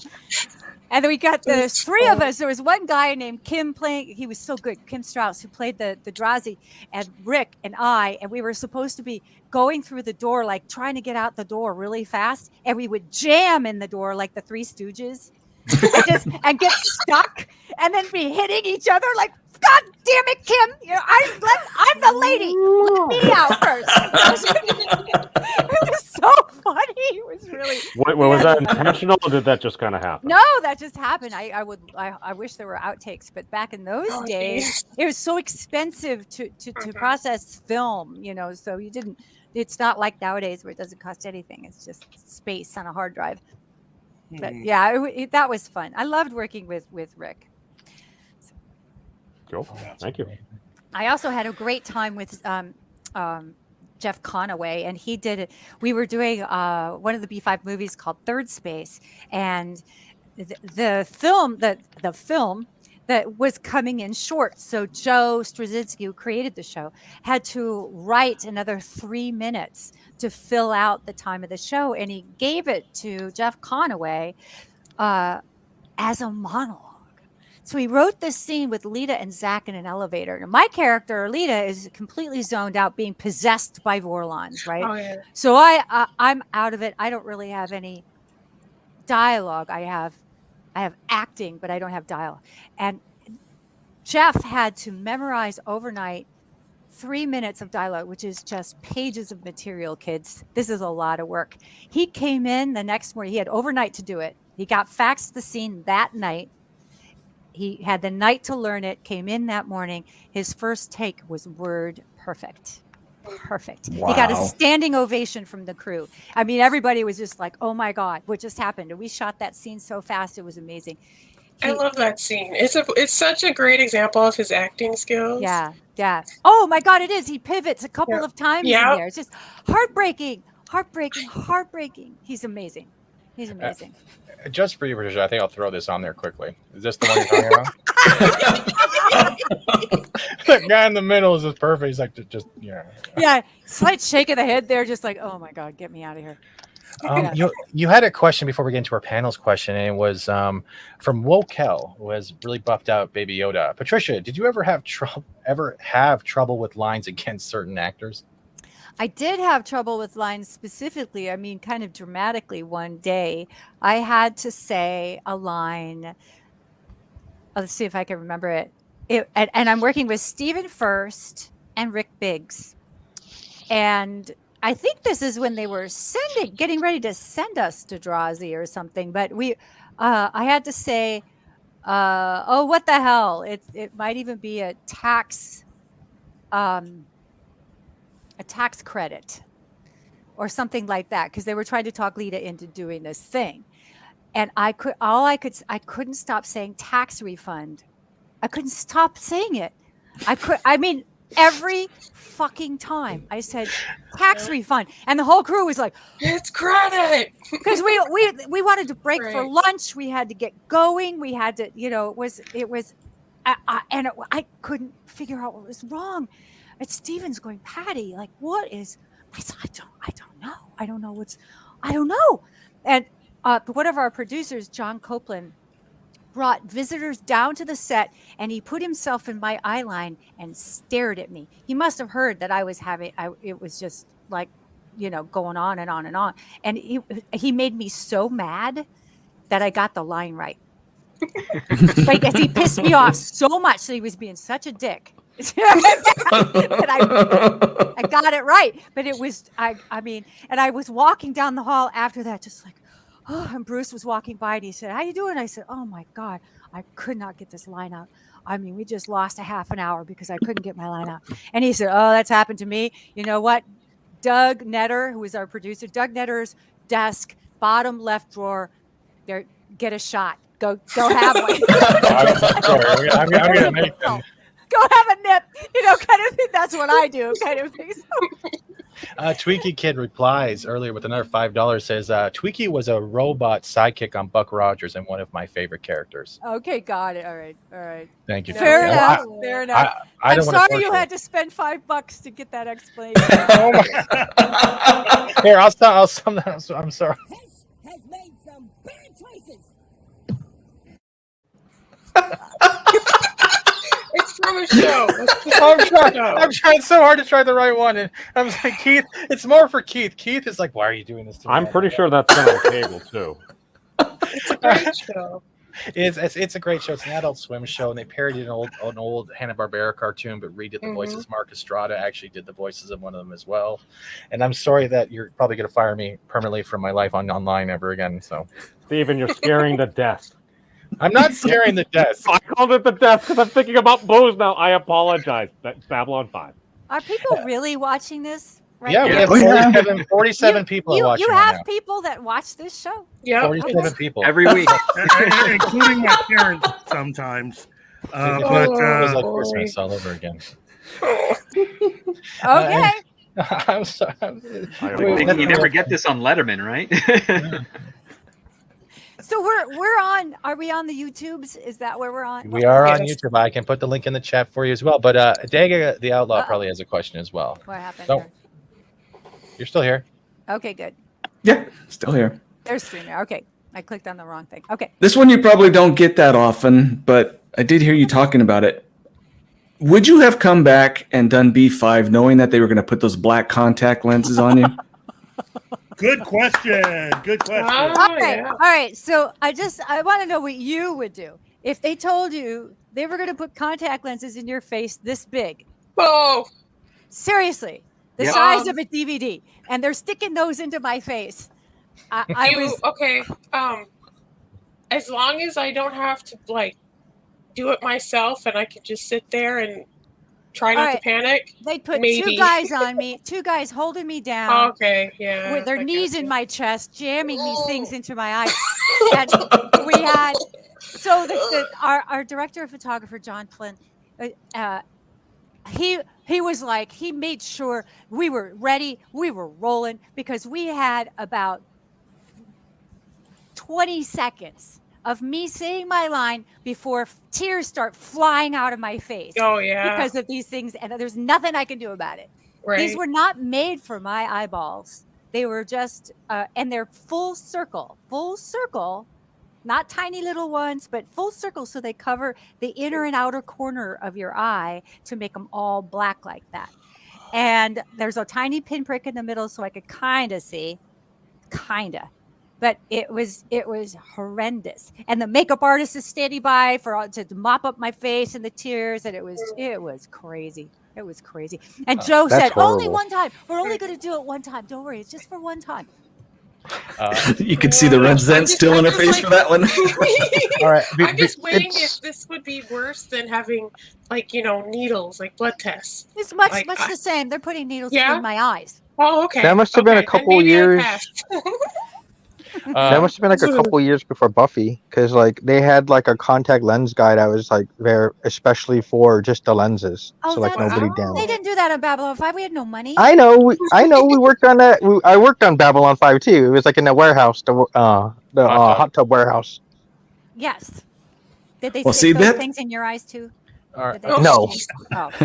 That's where I was lucky stunt enough. pay. That's where stunt pay and acting pay should have been doubled up for you. Yeah. No shit. To answer a previous question, I would like everyone in the chat, just tell everyone tell Patricia where you're from, and I'll read it off for you. Just put where you are from the chat. Right now, we have a $5, £5, 5 year, whatever. It's £5. £5. Thank you. From Bill Galactic says, yes, I'm watching from the UK. We're not paying these people to pay me. We also have Gunnar from Norway with the 50 Norwegian kroner. Yes, got it. Wow. We have people from the US, Eastern Europe, Denny's, We have Ireland as well. Yes, we have like 50 people here. Yes, and they are watching. We didn't pay them. Wow, that's really cool. It is cool. You're cool yourself. Like just like you're making a lot of Babylon 5 fans and new fans just feel great right now. You are amazing. Aw. Your attitude is amazing. Thank you. You haven't run away once from the weird videos I've shown for 3 seconds. So Give me time. okay. we have Texas, England, UK, Washington State, Romania, Wow, that's so cool. Ottawa, Ontario, I'm going to be in England. Texas next month. Really? Pray for Oh. me. I will. I'd invite you to Missouri, but we still got a few things to work out. Yeah, I'm not going there, but Yeah. I mean, Texas was bad enough. I was, there, Scotland. Wow. Scotland. I ended up in lockdown in Scotland. We were so blessed. It was actually really cool. They canceled our flights and we were, the pandemic hit and we're in Scotland. We're like, oh, okay. Is that going to be a convention in Texas? Yeah. Yes. Okay. Frightmare, it's called Frightmare in Dallas Fort Worth. cool. Yeah. Oh, dang. So it's going to be Tony Todd, me, Tom Savini, Billy Butler, McGee Anderson all from Night of the Living Dead. Fun. It Sweet. should be fun. Yay! Yeah. Be a good group. And for all those who actually have donated so far, I'll give something a little bit more a different franchise, but I'll still do something a little bit nicer.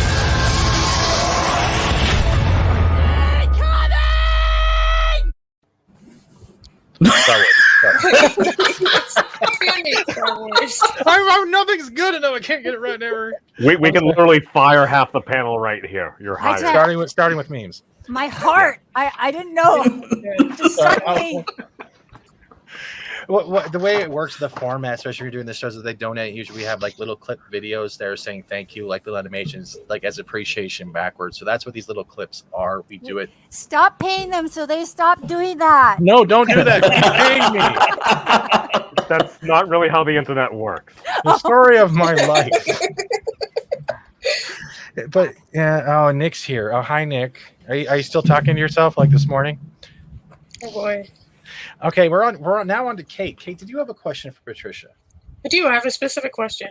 I'm curious how much it's not like weird or anything. I promise. I'm the almost normal person here.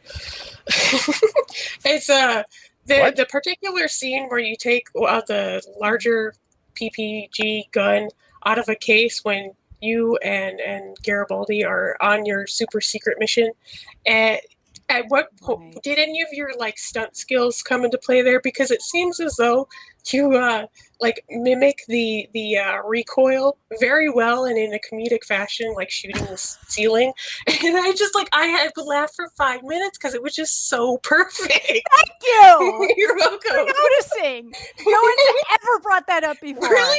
I'm so glad you said that. I've only waited 20 years.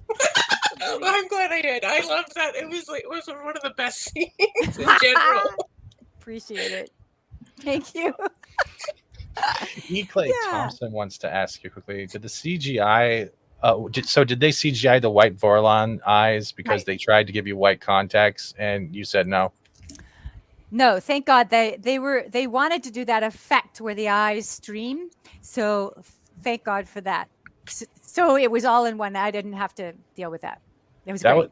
That was one of my favorite scenes, especially when they not only made you have the white eyes, but the dark eyes at the same time too. And I'm not going to spoil because we haven't gotten there yet. But okay, cool. Yeah. I know what you're saying. I did have one. Wait. Did they make other actors? Or sorry, Steven. Did they make other people put on contact lenses? Because I remember one of the recent episodes we watched, Mr. Captain Sinclair. He did the little eye thingy. I don't know. I mean, certainly the aliens might have had to do some. I know Mira Furlan turned it down. They wanted to do something to her eyes, and she said no.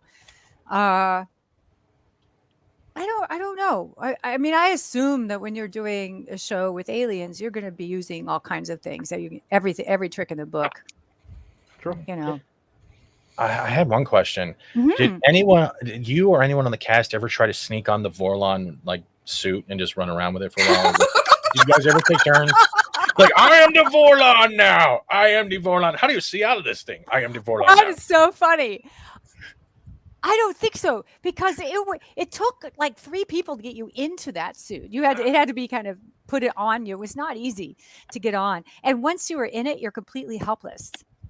Is it puppeteering? Like it's on your shoulders, but then the face is up here, and then you have to like puppeteer. Well, the helmet went on whoever was in the suit. Oh, okay. But okay, so their arms are trapped down. Yeah. So there's nothing they could do, and everything is electronically puppeteered. Yes. Oh, okay. That's even more interesting. Yeah. Steven. Yeah. So nobody wanted to be in that suit. Oh, come on. It's a short straw that day.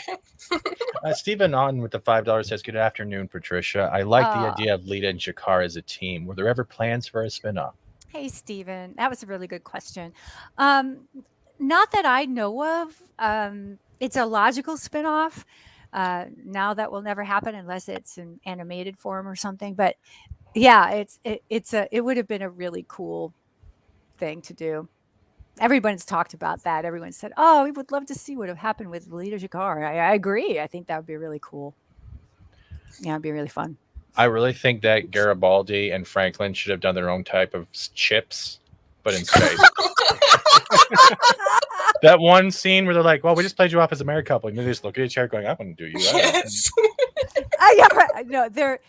And they were so funny together off screen.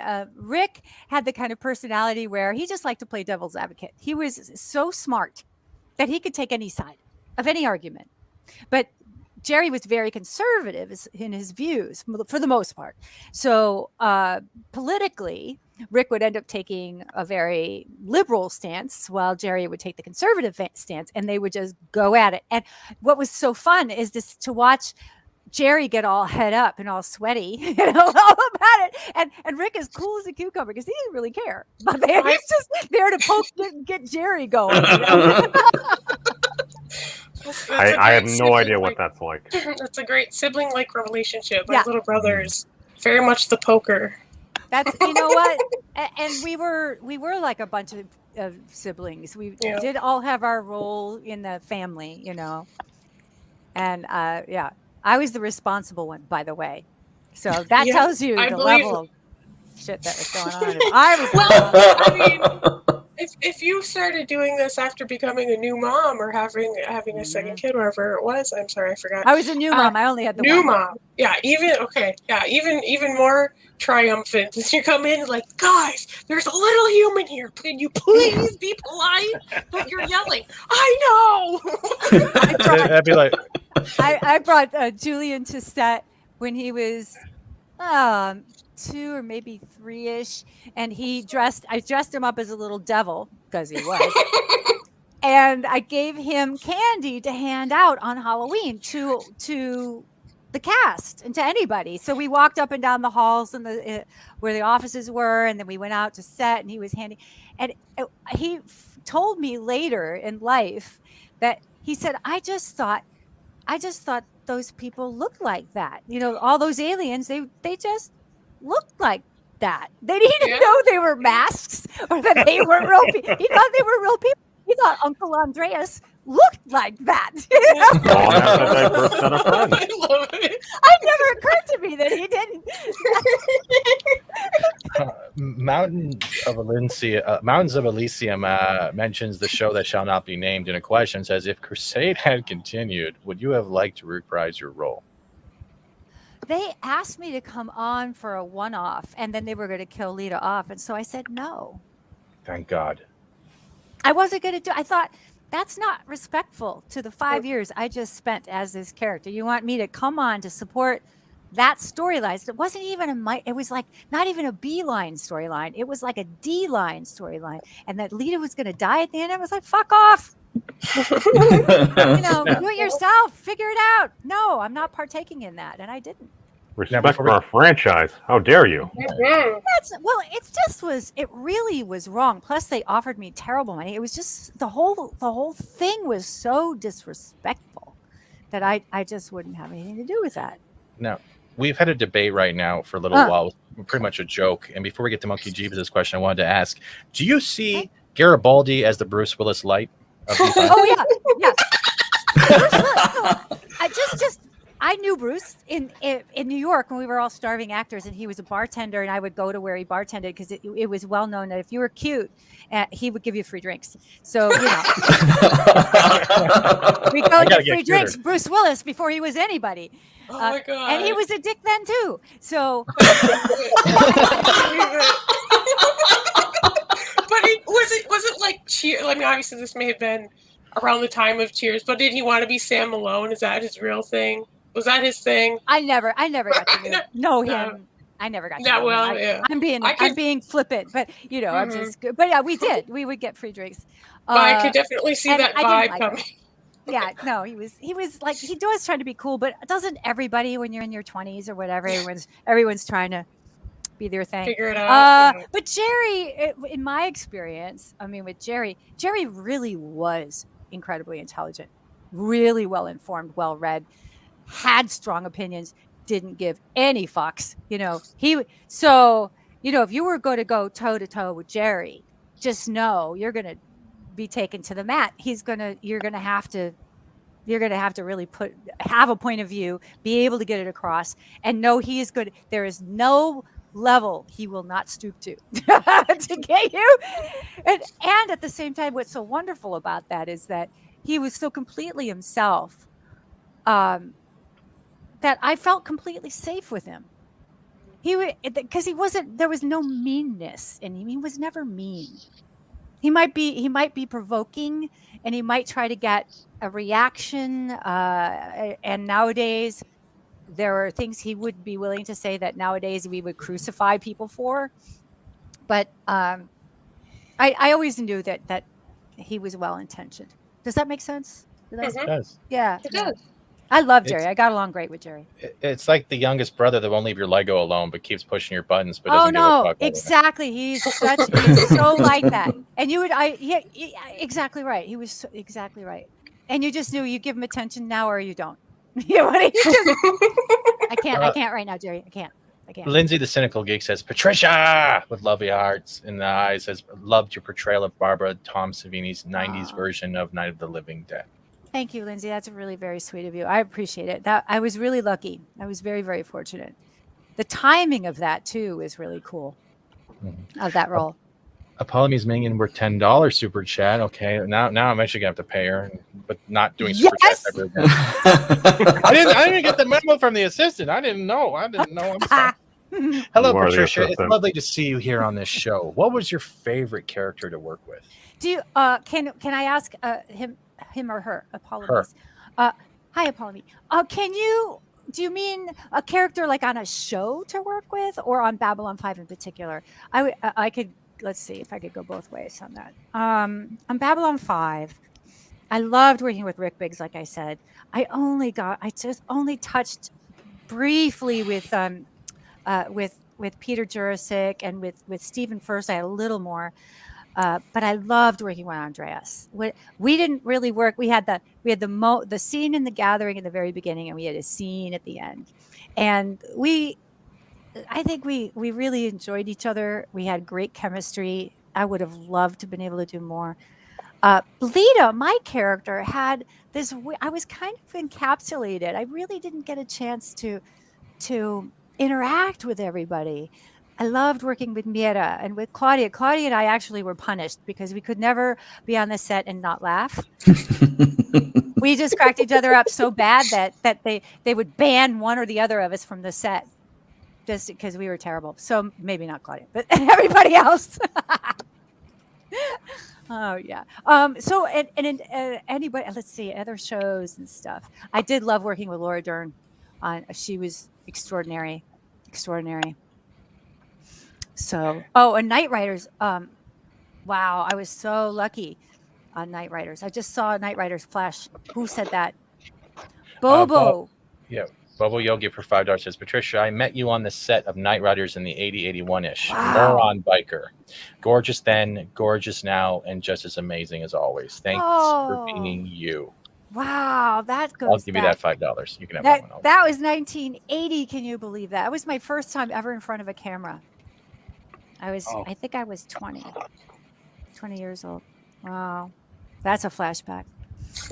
That. So you were on the set. How cool did you take pictures? I hope you took pictures, right? Because it was so iconic to be on that set.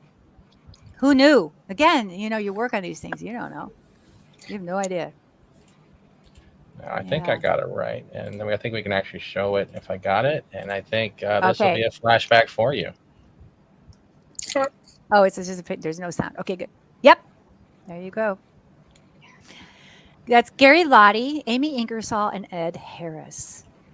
And I'm feeling up Gary Lottie, but he's got armor on, so I didn't get too far. You look happy. You look good in pink too. Oh, thank you. Right now. Yeah. Another shirt with nipple shots. I don't know. I wasn't meaning like just that. The 80s? Yeah. The 80s. Yeah. I kind of miss the 80s sometimes. I think a lot of us do. For special reasons, yeah. Now, He had a fetish for leggings. Oh, leggings are still around. That's Hot Topic. I don't know what you're talking about. No. What? No.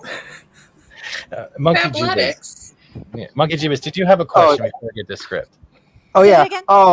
Was it always planned for you to appear in just the first episode and then come back in the second season, or? No. So when I auditioned for Babylon 5, Joe Straczynski scared the shit out of me just before the audition by coming into the room saying, "I wrote the part for you," and then left. And I was like, what the fuck does that mean? He had seen Night of the Living Dead and he really loved Barbara. So we kind of created Lyta in that realm. And that's how I got the audition, which unbeknownst to me. So I became friends with Joe, as most of the cast did. We all were very friendly and communicated. And from the time of the pilot to the time of the series was about a year.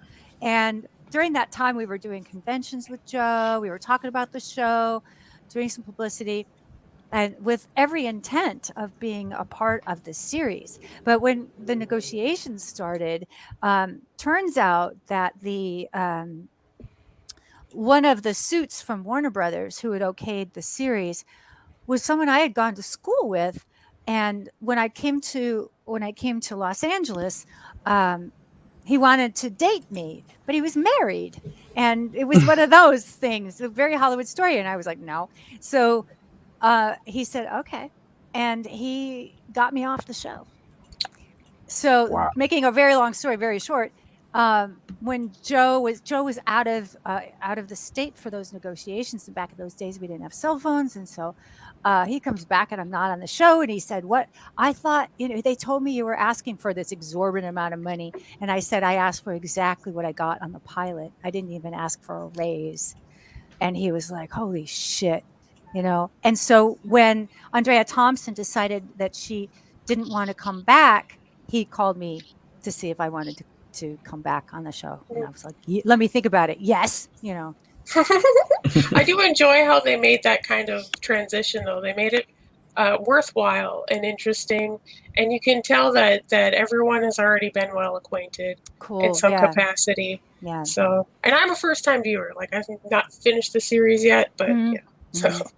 I'm glad that makes sense.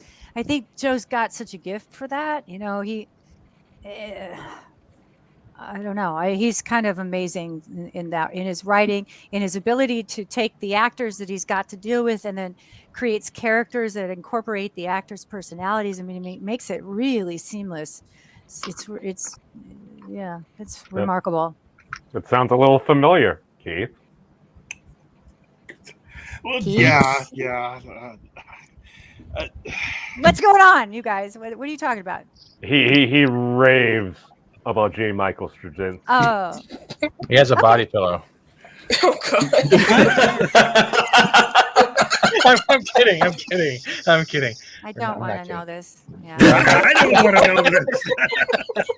Like I said, occasionally my parents will watch this. I want you to be putting all of this money towards a group therapist. Oh, we will. All of you. It'll just be one of those things that waggle their arms outside of a gas station, and we'll call it therapy. Oh, jeez. But getting down the list, I know script doctors are waiting patiently. Did you have a question before?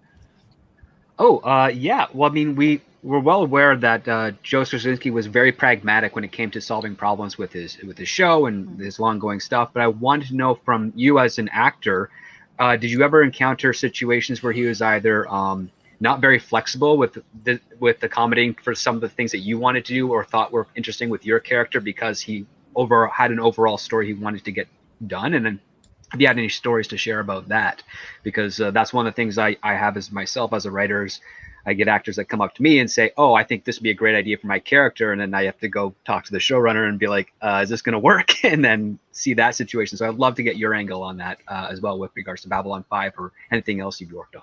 I didn't really. I had one time when I went into his office. It was the scene when they're blowing up Byron towards the end in season 5. Pardon me. And they're going to kill the only person that Lyta's ever been connected to, especially in a romantic way. She finally has a lover, she finally put a smile on her face, and now they're going to blow him up. And I was just supposed to walk away. And I said, Joe, I don't know how to do that. I don't know how Lyta would do that. It doesn't make any sense. So we talked about it a little bit, and he gave his side, and I said, I see it, but I don't, with what you've given me, I don't see enough. There's nothing in there that's going to get me there. I need something else. So he wrote something else in there. I think now it's a long time ago, but I think he actually gave Robin Atkin-Downs, who played Byron, I think he gave him another line or two to kind of give some context to Lyta why she needs to let this go. And then I worked with David Eagle, who is a wonderful director, and he wanted to try to help me with that too. But we ran out of time because of the stunts involved and everything, and it was tough. That was tough for me to get my head around to work for Lyta. But I always found Joe accessible, and I think I've heard the other actors talk about it, at conventions and together. I think Joe was really accessible. You could not change a word because he had a reason for everything he said it and how he said it. So we understood that you can't change a word. And you could go and say, what do you think about this for my character? I don't know how often he actually ever did that. I never asked for that. I did just ask for, like I said, that one piece. But he did write in something. I brought him vitamins. I brought him some vitamins because he was working himself to death. And I felt really strongly about this. Me getting all up in other people's business. Imagine that. I brought him some vitamins. I talked to him about it. He was looking at me like I was trying to kill him. And I'm like, Joe, they're just fucking vitamins. Everybody take them. It's not a big deal. But for him, it was like, he wrote it into the script. He writes it in somewhere. I think Lyta tries to give Byron some vitamins or something. Do you remember this, guys? I haven't seen it in 20 years. Yeah, but actually I do. Season 5, yep. Yeah, and Byron's response had to do with Joe's response. It was like I didn't get it. He's a true artist. He's channeling his frustration. So you got to be careful what you ask him about. That's the point there. Did you even try to approach JM and just be like, hey, can I just stand in the gray sector with like a long trench coat? Like, hey, man, you want to buy some vitamins? I should have. Oh, man. That'd been a great promo for Babylon 5 next Sunday. You want to buy some vitamins? Oh, my God. JMS is like totally savage on Twitter. Brought to you by Flintstones Vitamins. Oh, I love those. Those were great. They were Zax with the $5 says, what was it like moving from acting, stunt work to executive? And you're funnier than all the late night hosts combined. Well, right now, yeah. You need your own show. Not a high bar, Zax. But no, it's not. I'm kidding. I'm not. I don't know what I'm doing. I'm being an idiot. Thank you. So I think, Well, I started as an actor when I was in my teens. I did my first professional job in theater when I was like 14, 15. And then stunt work came in my 30s. So it took me a while to get to stunts, but it was better than waiting tables. And when I've started my own business so many times. I love having my own business. So going to executive wasn't as big a leap as maybe it sounds like it, because I already had that mindset. I have an entrepreneurial mindset. That doesn't mean it's a good thing. Doesn't mean I make any money. I'm not bragging. I'm just saying I love having my own business. I love having control over my own agency. I love doing that. And I had started a marketing firm for actors. So I really I was already kind of dialed into what Studio JMS was going to need. So I hope that answers your question. Well, I think that's where I was going. I think that's where I What was plays going. have you been in? Plays? Yeah. Okay. So I've done about every Shakespeare play ever. Really? I love Shakespeare so I do much. too. Oh my God. Well, Rosalind and As You Like It was one of my favorite roles. Absolutely. And I have to say, playing Lady M in Yes. M was Yes. amazing. I can Amazing imagine. too. I think that was my first theater job in Los Angeles. Oh, That that's was pretty fun. cool. Most of my theater career took place in New York City, which makes sense. Mhm. I don't know, sweetie. I've done so many. I actually ended up doing a ton of musical theater, because in between, when I went to school at Carnegie Mellon in Pittsburgh, in the summers I would do the Pittsburgh Civic Light Opera, and we did 6 musicals a summer. Oh, So wow. I did that for 3 summers, so I got a bunch under That's my a lot, belt yeah. there. Yeah, I that's where I made actually money in theaters, doing Mhm. musical theater, because it's so prevalent in summer stock, etc. But Mhm. I love theaters. Nothing like it, really, is there? No, it's Yeah. I did a lot of prop work in high school because I went to an Oh, artsy wow. high school, and it is my ex was in that which shall not be named. Yeah. So he was, I don't remember what character, but a lot of our friends were in that, and Yeah. so because we had a professional come and say and critique the play, and it's like, actually this is one of the best performances, and this is a teeny tiny charter school for art, and Wow. we got a compliment like that. It was amazing. Wow. So Wow. Yeah. I know that's the thing about theater is mhm, it can the best work can occur anywhere, mhm. anytime. Yeah. And then Yep. it's so ephemeral. It it's gone. Yep, and Yeah, it's that just moment. gone. It's like it's together, then it comes apart, and then it's like it's just the perfect kinds of memories. That's Because it's it. like, oh, that one thing. Oh, we all can break into this song, and yeah, it's so good. Oh, so good. Kyla comes Absolutely. in. Sorry about that. Kyla comes in with, so this is the legendary and super pretty Patricia Tallman. I love Ah! the humor with all of you, and so far the conversation is awesome. Thank you, Kyla. Thank you. Thanks, Kyla.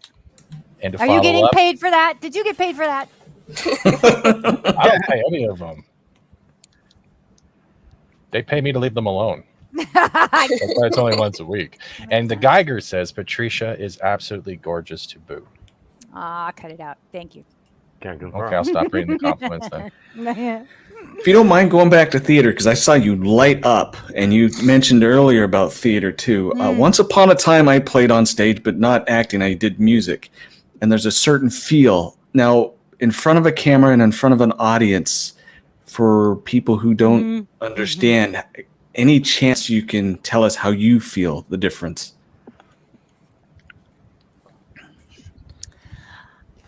I'm sure it's really easy to kind of to roll into this, because obviously when you're shooting television and film, you have a chance to do it again.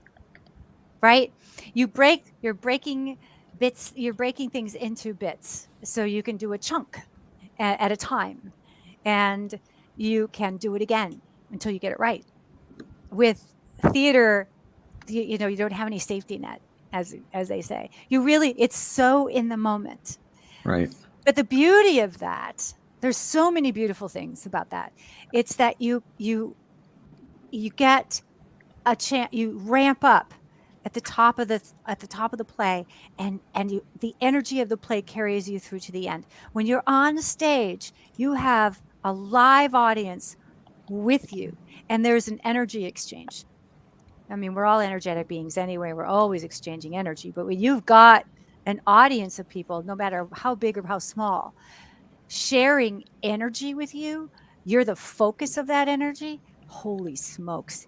And I think the best mindsets you can have when you're on stage has to do with serving the script, serving the play, serving the performance. So it's not about you, but it's about the whole thing.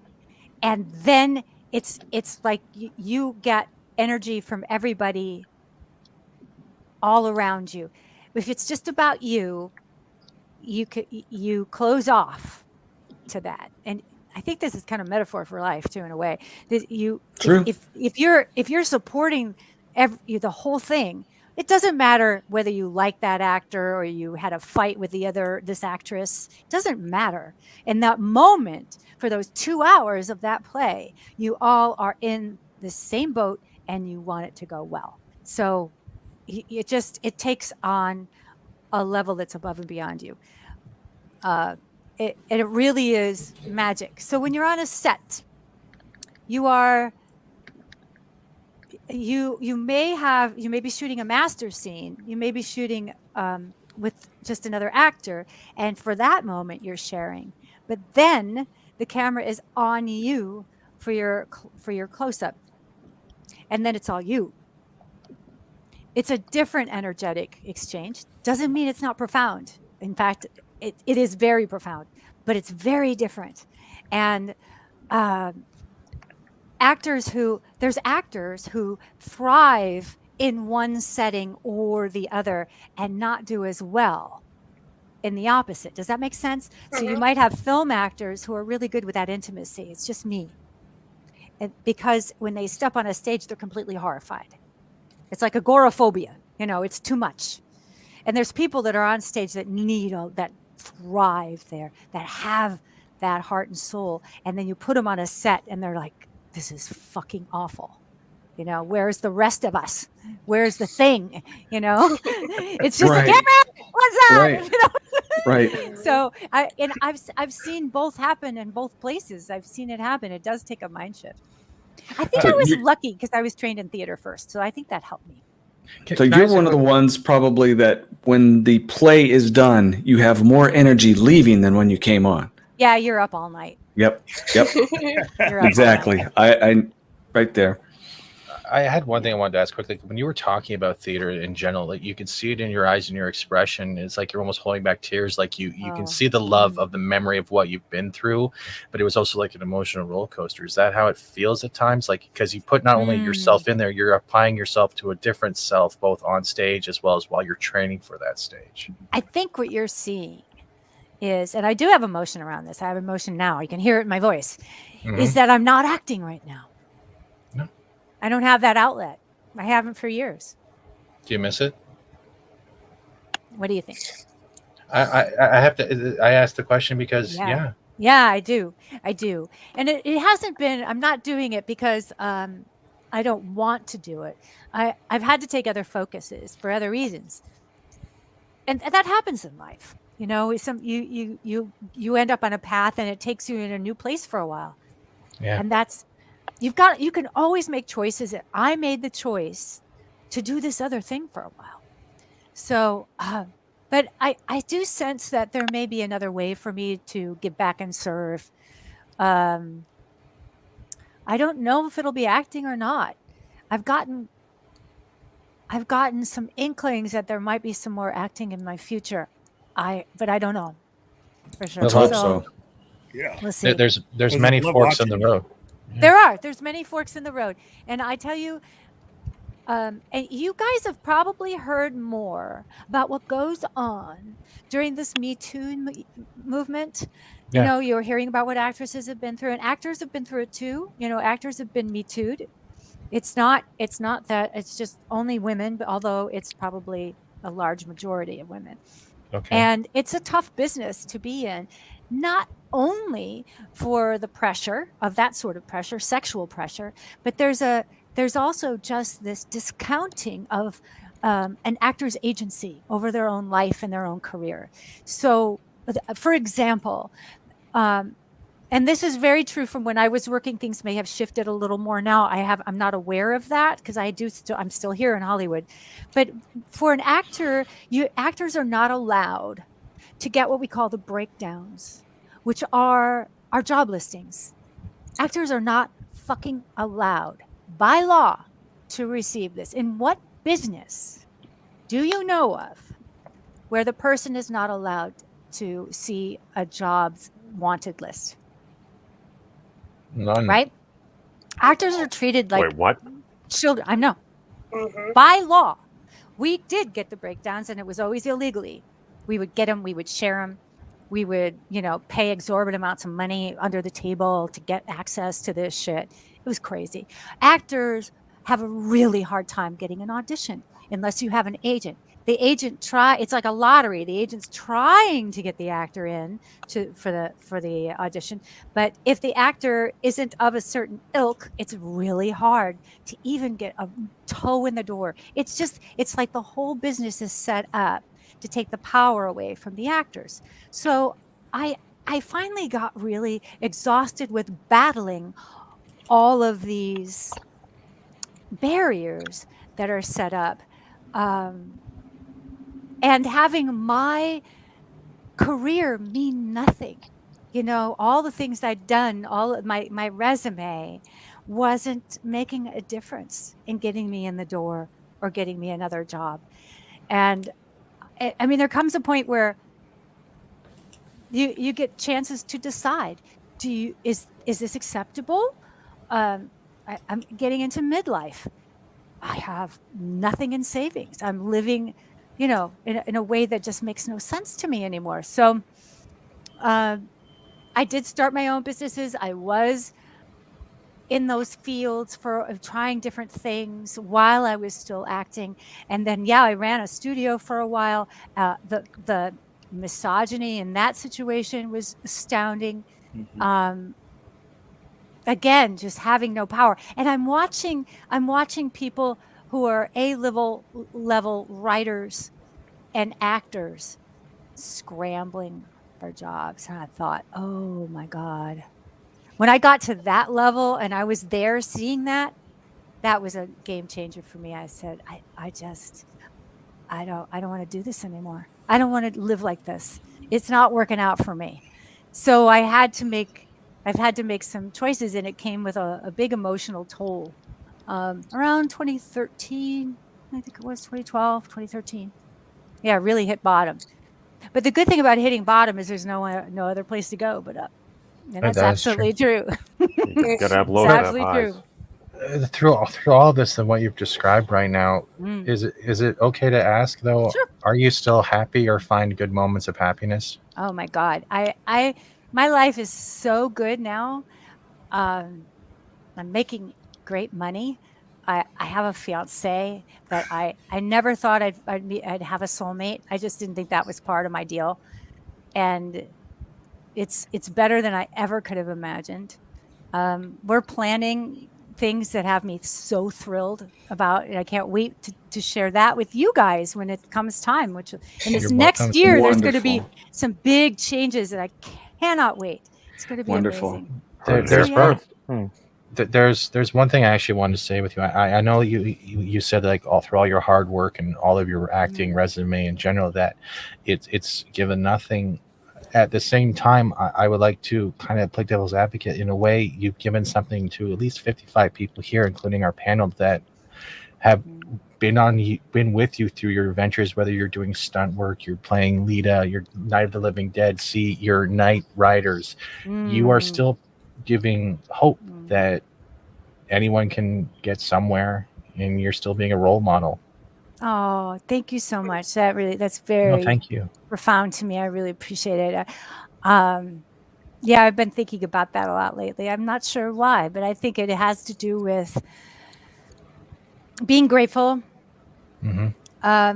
looking back, I wrote a book a while ago, and I had a chance to go through my career around those 5 years that I was on Babylon 5 and doing Jurassic Park and Forrest Gump and all these other shows that I was on, and thinking, wow, I've been so blessed. You know, I've done so much between the stunts and the acting, and it was really great to be able to look back on it and slow down long enough to appreciate it, and I'm really grateful for that. And it does, you know, this community that we have as people who love sci-fi and horror and adventure, that we have a gift that I don't know. And you guys are young, so it's like, you know, when I was a nerd back in high school, I did get shoved in lockers. You know what I mean? Yeah. It was not cool. And I had red hair. Really not cool. Now, red hair is so great. Like, oh, well. And Oh, they tried to kill me. and now nerds run the world.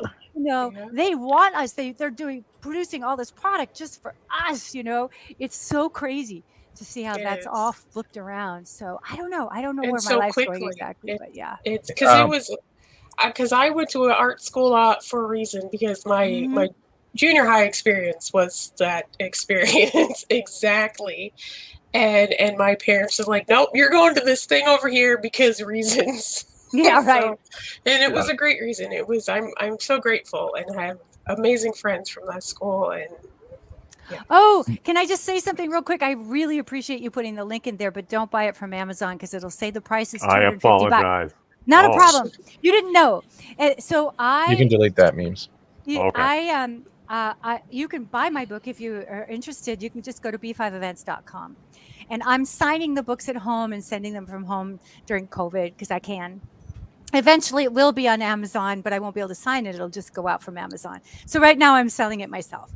That's fun. That's actually better too, because Amazon takes so much from. They do. I mean, I won't make any money on it, but I'll be able to just have it there. But anyway, for right now, I'm autographing it and sending it out, and I stick things in it for you. I stick little goodies in it, and yeah. So order it from me. It's just b5events.com. I'll put it in the description later so we can actually get it, because I try to Thank cover you. everything. The Geiger quickly says she called Keith young. That's adorable. That's right. Well, you probably all are. I'm gonna be. My birthday's coming up, kids. I'm gonna be 64. It's my Beatles' birthday. Whoa, did you just say 24? I heard 18. 64. I've I'm heard kissing butt every moment of it. So your kids, get it? Your kids. Peter M comes in with a $5 super chat. Says 2012 was a year of big changes for me too. I'm glad things are booming for you, and I'd like to thank you for your kindness to me in 2013. I guess in Arizona, you rock. Okay. Oh, was that the reunion? It was probably one of the reunions, right? Mhm. Oh, good. I'm so glad. That was kind of extraordinary. Having the whole cast together. That was a rough time. I don't know what was in the air 2012, 2013. It was I actually had a nervous breakdown. Now we call it like what do we call it? Something else. Twitter. We call it Twitter. Right. I lost my mind for a while. It was really devastating. And then I've rebuilt since then. Because you have to, right? Yeah, you can't give up. No. Like you said, the rock bottom, the only place is going up. But That's from it. that fall to rock bottom, you have developed a tougher skin so you don't get punctured by the rocks on the way down. I don't know if I honestly don't know that I got tougher. I think it was such a time. This is what it felt like for me. Just for me. And I know everyone's different, but I felt like I'd been flayed alive. Like all my armor came off all at once, and it took my skin with it, and I had no protection, and all I could do was feel everything all the time, like all the noise, all the feels, and I just fell apart. I lost it. I couldn't even talk. I couldn't talk for like 4 or 5 weeks. I couldn't understand what people were saying to me. I lost 20 pounds. I couldn't eat. Couldn't sleep. It was crazy. And as I came out of that, my poor son. But as I came out of that, I just kind of crawled around in the bottom of that pit, just kind of feeling my way around. And what I did was we have this available now too, is on the internet. There is so many like free classes or seminars, or you just follow. I took a lot of free shit. I took a lot of free empowerment kind of things. Does that sound corny? But honestly, that's what I did. Just trying to understand what was happening to me. I also got into Al-Anon, which is a 12-step program for people who've been brought up around addiction, like if your parents were addicts or alcoholics, or if someone you love is an alcoholic or an addict. And it's also, Al-Anon is also great for addicts to start to take control over their own emotional sobriety. Really, it's emotional maturity. But it gave me a language that I could share with another group of complete strangers, but they held space for me while I put myself back together. It just kind of gave me space to figure my shit out, and I found that remarkable. So since then, my whole thing is I want to put magic back in people's lives. I want to help people figure out what brings awe, what keeps me thrilled, what keeps me hopeful. That's what I want to do, is give people tools for that. And the 12-step program has fantastic tools for free. It's amazing. But there's so many things out there that are really cool. Tony Robbins. You guys ever listen to Tony Robbins? Hilarious, fabulous. But he's hilarious too. It's hilarious. CutieCast TV says, thank you for all your great episodes on B5 and for your role on Night of the Living Dead. We also have another one here from Offnix who says, love your quote for the book. I hope you will receive this book how it is intended. A loving and deeply personal gift to you, the fans of Babylon 5. Oh, thank you so much. That's very sweet. Thank you, both of you, for your kind words. I appreciate it. Yeah, and I mean it. You do. You're a delightful woman, and I know Keith has a question, but I'm going to flip it quickly. Fooled you. I know you. Oh, okay. But you've started on YouTube, and you're looking for that outlet. Have you just thought about doing 5-minute episodes, talking like this on YouTube, and just sharing like the way you're doing now? There's a lot of people that would just tune in, or do you find that hard? Oh no. No, it's a great idea. It's great. It's sort of doing podcasts have been kind of my way of doing that. Putting myself out there and just being real or whatever. And yeah, we've talked about that, building the YouTube channel. I need to really focus and be strategic. And it's not that there won't be a time for that, but I've got so much on my plate. You know what I mean? If you're in need of an executive producer, I might know. That's what kids are for. That's what kids. I'm not. Nice try.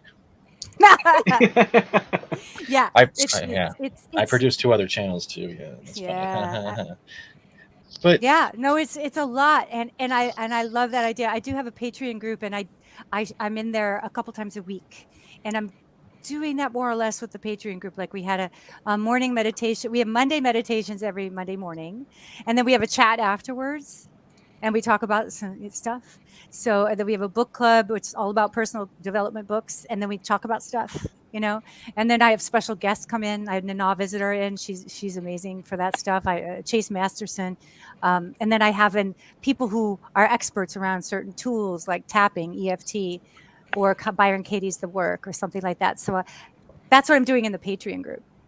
That's awesome. But it is important to me to find a way to take clips, like you said, just 5-minute ones. I think that's a really good point. There is a way to do it, and like Memes is trying to sell me off like a Canadian commodity right now. We can do it all in studio where you do a live stream, and you can do like 5-minute clips or highlights within that video, clip them out, download them, and then re-up them as like a series for you. Like you could actually just do a live reading of your book too if you wanted to one day, and just Well, I guess I need the person to do that. I can talk to Avery. You guys, I don't know if I've introduced Avery to you, my assistant, but I can talk to Avery about that. I don't want to overwhelm them, but yeah, I can't do it myself. But I could, not that I'm not able to, I just don't have the bandwidth, but I could make sure that happens. Yeah. Memes of Destruction drops in a $5 super chat and says, "Hello, Steven. What a lovely guest. Do y'all like turtles?" What? You can shake your head for me. I don't know what's going on here. I love turtles. I had a turtle named T-Bone. Oh, that's adorable. He was a desert turtle that we rescued, and then we found a good, healthy place for him and re-released him. But he was, I love turtles. I love all animals. I've been in the sea with a lot of sea turtles. We actually saw a hawksbill in Hawaii. They're very rare. Wow.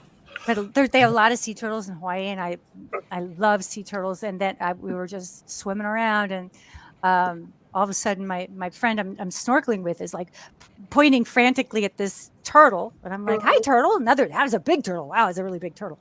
And then he came up and he said, "That's a hawksbill. That's a hawksbill." I was like, "Oh my god, cool!" I don't like the chocolate caramel ones. I'm sorry.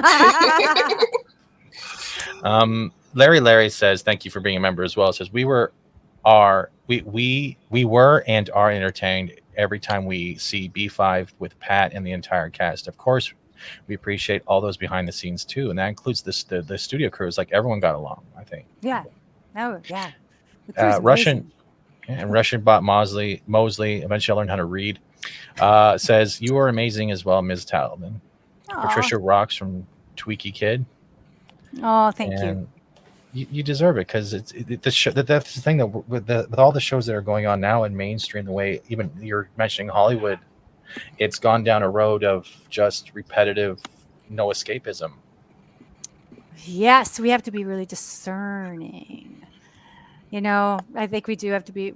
You have to be the gatekeeper for your well-being. You really have to decide. Is this worth me? Am I going to put myself in front of that show? Is that worth me? Is that worth my attention? Is that worth my time? Time is the only thing we'll never get more of, right? That's it. You spend your time, it's gone. That's it. So money, you can always make more money. You can always find more food. You cannot make more time. So I think it's really important. So I think social media can be amazing. Like for Instagram, what I love about Instagram is that I'm seeing people post things that inspire them, like beautiful photos, flowers, kitties.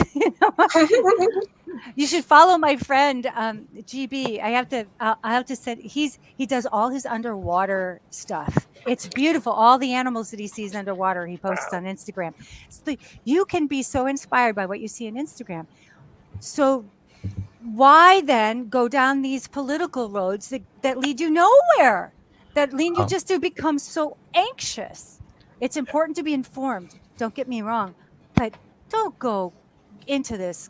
Don't depress yourself. Don't get yourself sick about it. You hit a good point there, and that's why I haven't turned on the TV in over 7 months because I can't watch the news no more. Oh. But it's at the point where there's people who come to YouTube to have fun.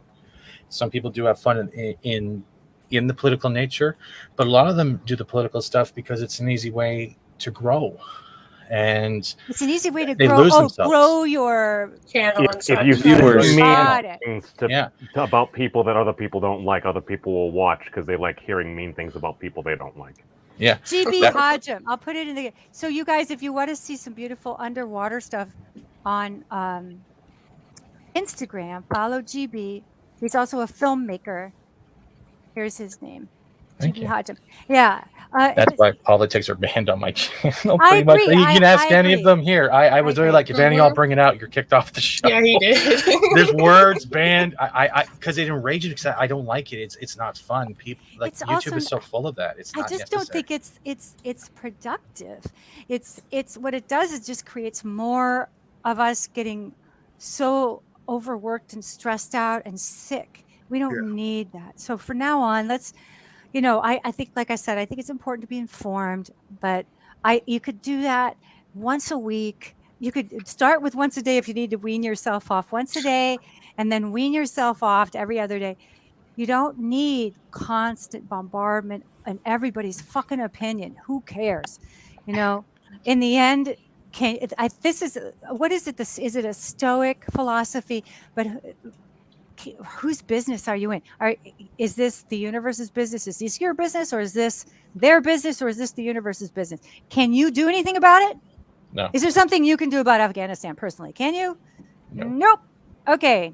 Next, that doesn't mean you don't contribute to the Women's Fund to support Afghan women. Of course you can. But you don't have to watch a blow by blow of people screaming about this or about that about Afghanistan because you can't change it. You know, not right now. It's So that kind of thing. I think just find out what you can do something about that, turn the rest off. Yeah, I agree with that. And just Then turn on Babylon 5. Bring and Mike yourself Tyson. back peace. Give yourself peace so you can be the best you. And love your friends and your family. And yeah. I think a lot of it is that people just aren't gracious with themselves. So they distract themselves with these kinds of things. Interesting. They're not gracious with themselves. Yeah. And it's hard to do that. It seems impossible. Well, you can't make anybody do anything, much less take care of themselves. You can just express your hope for them that they will take care of themselves. I think you're awesome. I just hope you take care of yourself. You know, and meanwhile, my boundary is no politics on my show, right? My boundary is only positive talk. My boundary is I'm here for you, but I'm not gossiping about anybody else. Yeah. That can, you know.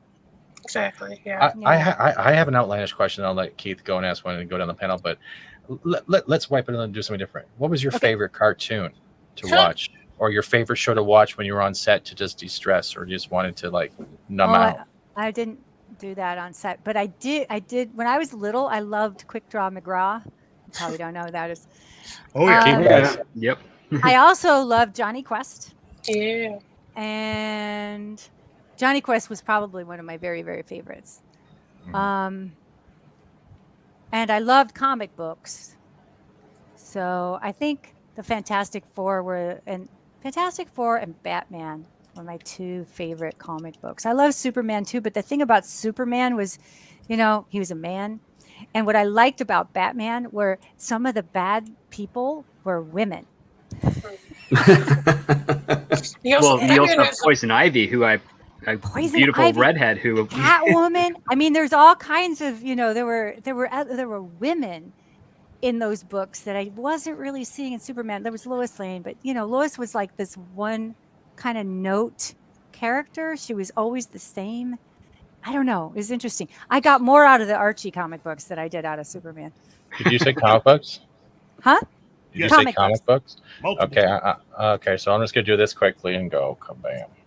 Oh baby! Wow. Wow. Yeah. Gwen I can arrived let you see today. my collection, but I'm not going to. If you ever give me a hard time about my B5 stuff again, Stephen, You haven't seen this before, Dago? Like, this is his pride and joy. Yeah. Wow. I'm impressed. And that's all I'm gonna do for that, because like, yeah, comic books are great, but it's the older stuff that's kicking ass. How do I get you back here? I know. I love that. I love the older ones, I guess, but they're all good. It's all good. Well, my question would be, since you loved a lot of those older comics and you have gone to a lot of conventions in the past, have you ever found yourself, you know, going to meet any of those older comic creators and asking questions yourself? Or I was lucky enough with Studio JMS. We had a whole comic book division, so I got my geek on. Wow, it was pretty that's cool. so hot. I know. Cool. Whoa! And my super chats are weird. Okay, let's get into that one. Okay. All right. I see where this Canadianism is coming They call from. an ephemeral moment. Then I have to sum up everyone who's asked questions through super chats, and I think I'll go classic. You ever dance with the devil in the pale moonlight? What? I love Michael Keaton's reaction. Yeah. And then there was one more just in case. What are you? I'm Batman. Fantastic. One of the best. Mm. Then I just want I need to wrap this up. I'm so sorry. Okay. Don't apologize. So You've given a lot of last questions from people or anything else? What else can I answer? Did you feel that some of the success on B5, aside from being a close-knit group, may have been because this was kind of the early ages of the internet and we had these things called forums that, at least I've heard, according to Keith, that Joe, as you said, would actually interact there a bit? Joe was way big on that, and I absolutely contribute the success of Babylon 5 to Joe being on the forums. Absolutely, because he rallied the fans, and he was already going to conventions, and he understood fandom in a way that, and fandom completely exploded. You know, when he was first going to San Diego Comic-Con, there was maybe 10,000 people. Now there's 250,000 people. You know what I mean? It's like he was on the baseline of when that stuff happened. So, absolutely. Cool. Thank you. And he got us all involved.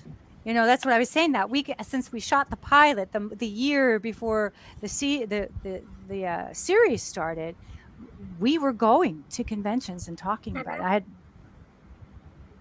Yeah, it's cool. One real quick one for me, if I could speak properly. Book that meant the most to you. Doesn't matter genre. The Princess Bride. Yes. It was just kind of amazing. And then seeing the movie was mind-blowing to me, because I didn't think that in a million years they could do it. Mm-hmm. And boy, did they do it. I was actually on a stunt job, and we had a big break, and we said, let's go to the movies. So the whole stunt team went to the movies, and we saw Princess Bride, and I would have sat through it again, except we had to go to work. So I went back, you know, of course.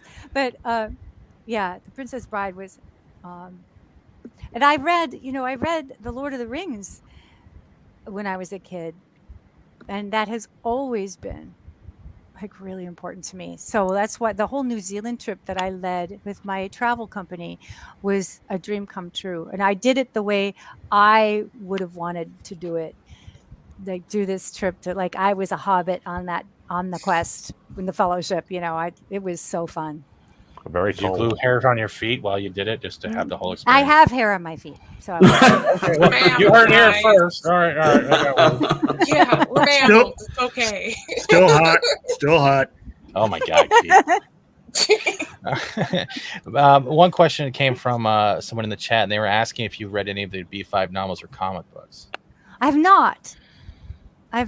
Not because I'm a snob or anything. Just haven't gotten there. You should. I don't know. You can. I have stacks of books that I'm reading. There's a bunch here. There's a bunch by my bed, and I'm ridiculous. I buy more every week. I buy more books.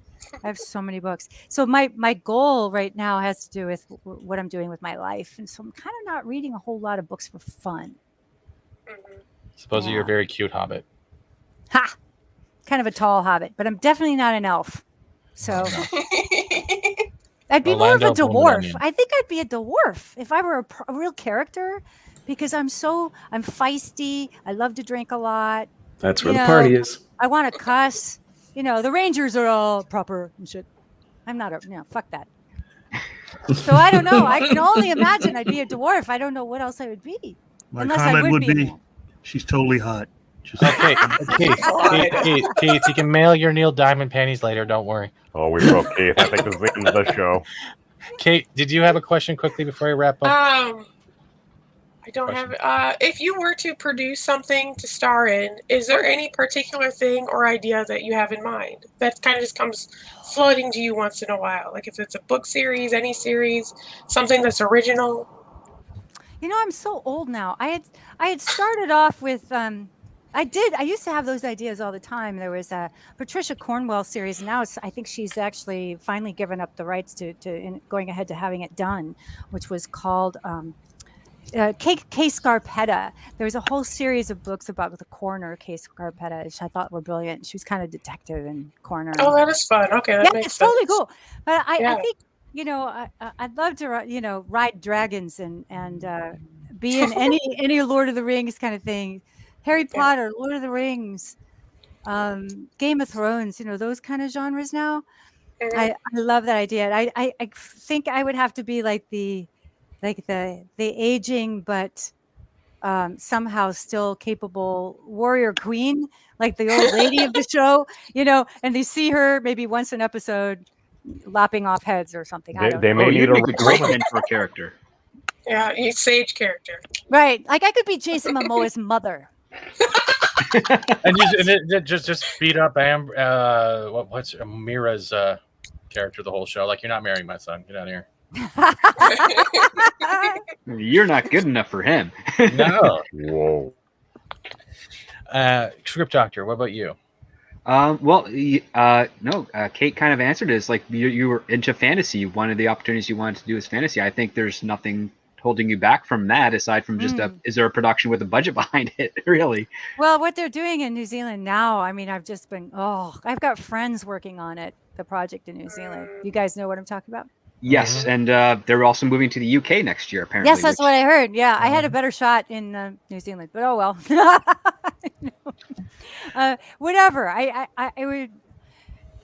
don't know, guys, because of what I'm doing now. I don't know. I have no idea. That's a good answer. Yeah. Okay. Let's see what the You've been a universe delight brings. tonight. So. Well, Yeah, thank you so much for having me. You're welcome. Hold on, Keith. Hold on. Monkey Jeebus, do you have a last question before? You need a cold shower, sir. Monkey Jeebus, do you have one last question before we send Patricia on her way? I think she pretty much answered all of them before. Oh, It's good. like, I'm so glad. Good. you've been pretty thorough. Perfect. Thank you. Absolutely amazing. Thank you. Oh, thank you guys, and thanks for all your viewers. They've been a lot of fun. I appreciate you hanging in there with me and my foul mouth. You're a delight. Thank you, guys. You're All wonderful. right, I'll be Awesome. in touch. I'll let you know what I'm doing next so that you can, Okay. you could be the first to spread the word. How about that? We'll promote it. I'm on I just- Instagram and just at patriciatallman.rocks. I'd love to see you guys there. I'll send you my link tree. How about that? That And sounds all awesome. my links are in the link tree. And with that, I just want to say thank you for being here. You've been a grand addition, and I hope you can come back in the future. That's I can't say thank you enough, and I'll send you the $5 in the mail. Be a Canadian $5. I'll buy some alcohol. All right. Thanks, guys. I really appreciate it. You be well. Take care of yourselves. Stay away from too much of that other stuff. Only bring in the stuff you love. All right. Wise. Bye. Very Bye. wise. Bye. So long.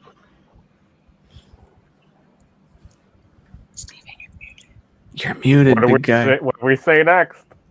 He's got Crisco Well- on the microphone. After these messages, we'll be right back. No, No, seriously. sorry, he fell. I was just picking him up. That was my dad. So thank you. And I want to give a special shout out and thank you to Patricia Tallman. I hope she does come back in the future. This was fun. I'm sorry, that was a quick emergency, but thank you, chat. Thank you, panelists. I didn't expect this to happen the way it did. And this was great. This was fantastic. Like, we still have 2 other episodes to cover. We didn't even do that yet. I mean, she was totally badass. I mean, that was totally worth the price of admission. Yes, Mr. Turtles. But I want to know what you guys in the chat thought. Like, what did you guys have a good time? The show's not over just yet, but should we do more like this? Because I think we got to reach out to more now. I think we do. I totally second that. Do it. Why you not? need to get your turtles under control. Hey, she really liked turtles. She liked it. Yeah, I know. You probably were doing research.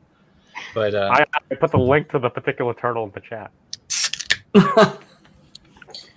like, He has to drink after that response. yeah, I'll lay it straight, and like the panelists can agree with that. Before we went live, I was nervous as hell. I didn't know who was going to show up. I was given rules, like I said before, about the politics stuff. I don't have that on my channel. I hate it. I was freaking out because I've never done many interviews, or really an interview like this ever. And I really just wanted to make sure not that the panel was happy, but the people that gave their time to us were happy and felt like they got to have an experience like they usually would have at a con, because I know a lot of us have not been able to attend one lately. So I want to thank you on the panel. We're not closing out. No, I want to thank the chat and members. You guys made it fantastic. Yeah. You guys the are chat's respectful. loving the show so far, so I think you got a good thing going here, Steven. Nothing to be too concerned about. I'm always concerned. I'm always thinking the worst. That's my mindset. But I also want to say one thing. It's free to subscribe. I got to now pander myself now. It's free to subscribe. You don't have to. But we're going to do more like this. And eventually, we're going to cover... I don't want to cover Crusade. I feel like I'm going to get battle syndrome. Should we go on with the next episode? Like, what were you guys thought? Actually, let's do it like this. What were you guys' thoughts in the interview? How did you feel about it? Like, You did a great job, sir. Not about. I don't want compliments. I want to know how you guys enjoyed. Too bad. That's what you get. Oh, for God's sake! You totally got the right guess. She was totally badass. Loved it. Yep. She was. You guys were playing it off like I literally was torturing her to death with the super chat videos. Like it was bad for me. I was like, oh my God, what did I do? You're like, how is she going to respond to this?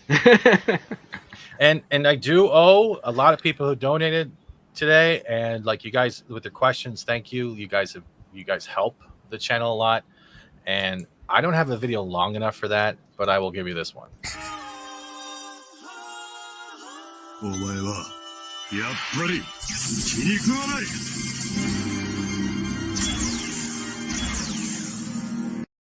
There's your V for victory. You guys were awesome. Thank you so much. Peter, oh my God, Peter M has become a member at the grifter level. Please enjoy your free stuff because you deserve it. And those emojis are sick. I'm working on more, especially the chair. That was hilarious. And just because that, you get the skeleton step.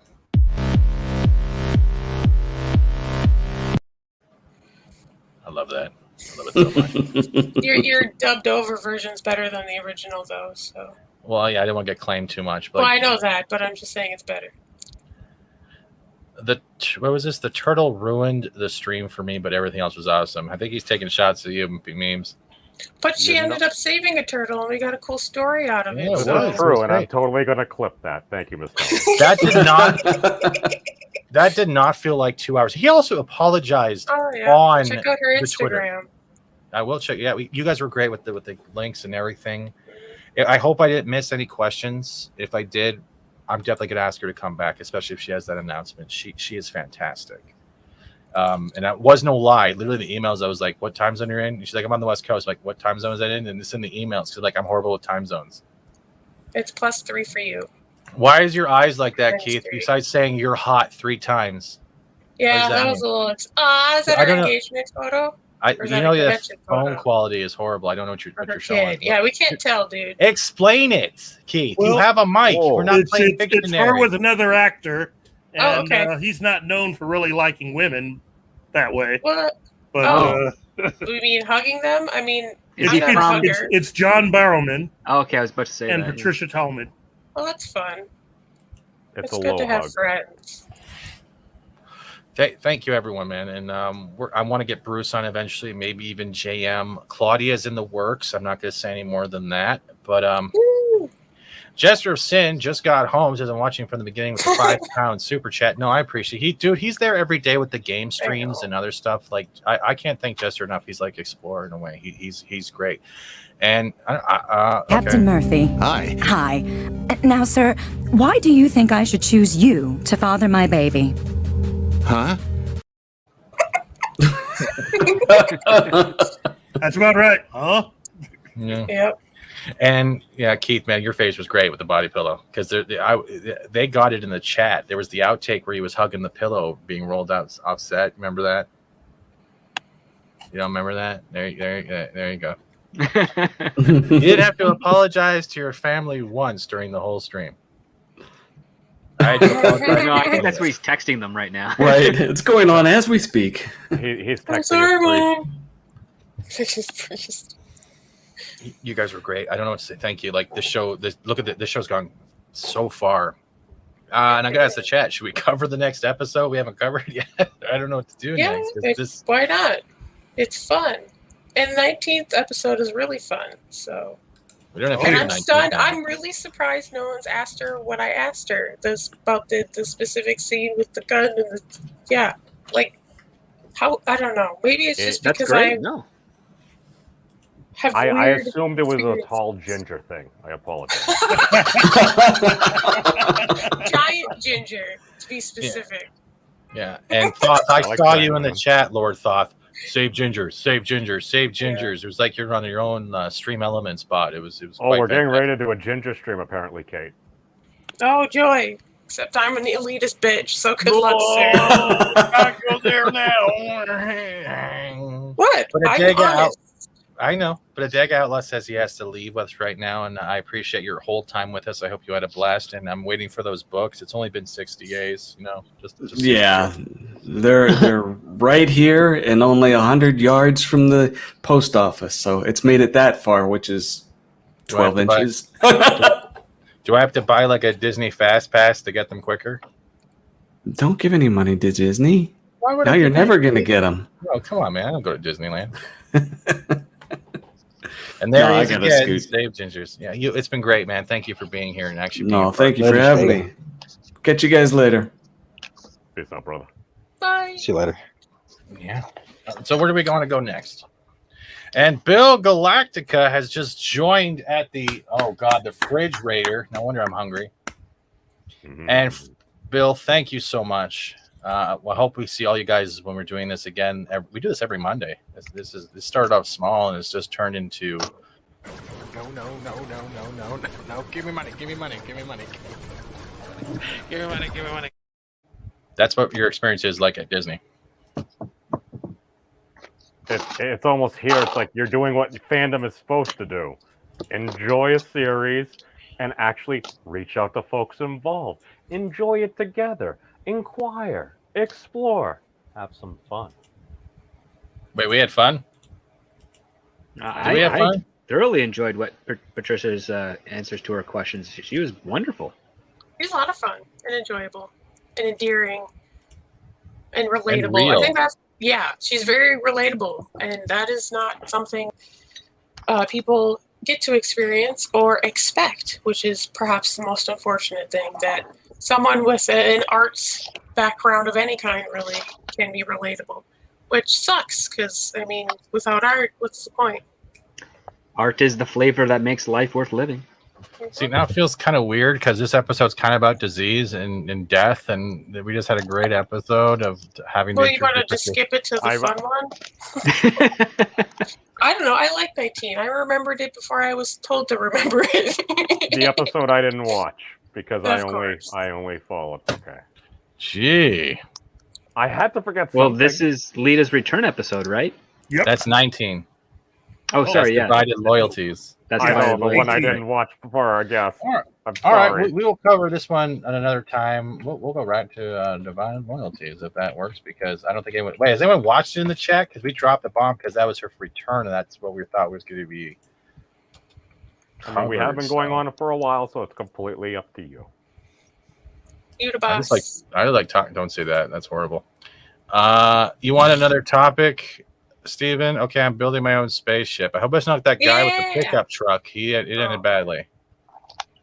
Very badly. I'm glad she is still around to enjoy her career accomplishments. Yeah, and she can see that she wants to go other places. I hope Fat Flex and Fat Busey. That's right. Thank you. You know what? When she told us how old she was, I thought she was kidding. You know, I She can't does believe. not look that age. Yeah. Yeah, that's what happens when you don't spend a lot of time in the sun. You don't look, 15 years older than you are. See, the one thing I'm going to remove this right now. We will cover episodes in the future and get back on track. But the one of the best things I've heard from her, and I think a lot of us have had this discussion, whether it's on the air with friends during a game or not, is the whole try to have fun, do what you're doing, don't be weighed down because you think you have to jump on a train just to hate something or be angry at something all the time, because it's draining. It's like with the news and other subjects. If you wake up and the first thing you turn on your news and it makes you feel like crap, why? Well, she gave me hope for my depression. Then you kicked yourself out of the chat somehow. I don't know how you did that. That was funny. Oh, because I was I pushed back on my phone by accident, and then it kicked me out of Twitter. I was trying to switch apps, and then it shut the app down. That happens. One thing that I started doing a couple days back is somebody had asked about general question in a group that I was in. It's just how many TV shows can you name that you love that you've actually seen every episode of? And while I did come across, I came up with a nice number. my wife had commented on a few shows, and I said, yeah, the reason why I didn't know is that I don't think I've seen every episode from that particular show. So there were quite a few shows that I'd not seen every episode of. The final season of Moonlighting, as much as I enjoyed Moonlighting, I never saw the final season of Moonlighting. A lot of that had to do with the fact that the network began to lose faith in the show, and the ratings weren't as strong. So, ABC would move it occasionally, and there were a few pivotal episodes that they decided to interrupt. And I think the final episode got moved like 3 times for Moonlighting. And they decided to burn that episode at a time when I don't even think they told anybody. So a lot of people never really watched the final episode. Gunnar comes in with the 50 Norwegian kroner and says, give us courage to change what must be altered, serenity to accept what cannot be helped, and the insight to know the one from the other. Less than 10. Pardon? To Keith's question, less than 10. Less than what? Yeah. Less than 10 shows I've seen. Less than 10. 6 for sure, but there might be more. So less than 10. Less than 10? I came up with 25 shows that I've seen from beginning to end. Every episode. Oh, wow. Well, I'm a little older than you guys. There's quite, like Gilligan's No, she Island. called you young. You can die happy now. Before you go into that, we're going to quickly give you this. You couldn't lead a monkey to a banana raffle. A leader needs funny catchphrases like, take it. There are a few shows that I've seen. You got to remember, I actively started watching television, I'd say, when dinosaurs were alive? Yeah, something like that. No, I mean, from about 1974 on, I can tell you of a lot of TV shows that I've watched. And a lot of that was in reruns also, like Gilligan's Island, because that show was on and off the air before I was born. Every episode of Star Trek, at least 20 times of all 79 episodes, at least 20 times. And I think I'm lowballing. Yeah, I would say the Star Trek is like default. Almost anyone who's watched Star Trek has probably watched every episode if they're a real fan of that. Yeah, at least 20 times. I never got through the full TOS until I started watching it with Anna and Drunk on their live streams. I think the first series I actually completed, besides Babylon 5, not looking at cartoons, was Sequest DSV. That's also too. Sequest. I couldn't say Sequest because there were a few episodes during the first season that got interrupted. Sequest, while a expensive show for NBC, and it should have been treated better considering that it had Steven Spielberg's name on it. What about Earth 2? Earth 2 was a show that also had a few interruptions. Although I did see the final episode of that. I liked the way that it ended. I wish it had been set up well to continue. But that final episode, I think, is a case where they actually knew they were going to get canceled. And so they set up that final episode as a kind of cliffhanger ending. But it works, You could restart Earth 2 almost at any time, even with the actors at the current ages that they are right now, because it fits in with the story they were telling. Geiger says quickly, Keith worked on at the original Jurassic Park 6,500 million years ago. Offnick says Keith is so old he witnessed the Big Bang. Well, how would you know this unless you were there? Like, that makes sense. I mean, that was a good show too. I got a rock, paper, scissors for who's a Shadow and who's a Vorlon. What bothered me after watching Stargate Atlantis was the way Stargate Universe started. I loved it. Someone's microwave is done. I loved it. Yeah, it's you.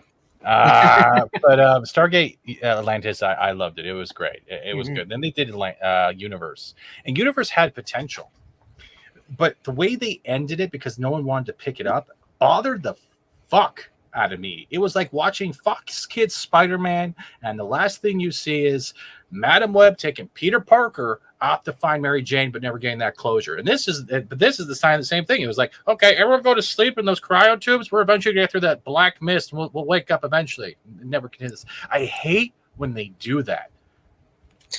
Not everyone gets to be Third Rock from the Sun. What's Third? Oh God. But you never seen Third Rock from the Sun? I have. I just never. I was all random episodes, and the only one I liked was the Oh, dumb guy with the spiky hair. That's all I liked. The one that Like the always big band French theory. Stewart. You liked French Stewart? Yeah. Who, the one from Stargate? Rod Stewart. Yes, the one from Stargate movie. Yeah. Yeah. And again, when you really think about it, I think a lot of us are could actually say we've watched quite a few shows. I mean, for me, it was Especially over the last year. Yeah, Twin Peaks, definitely. Lost, I watched every episode of.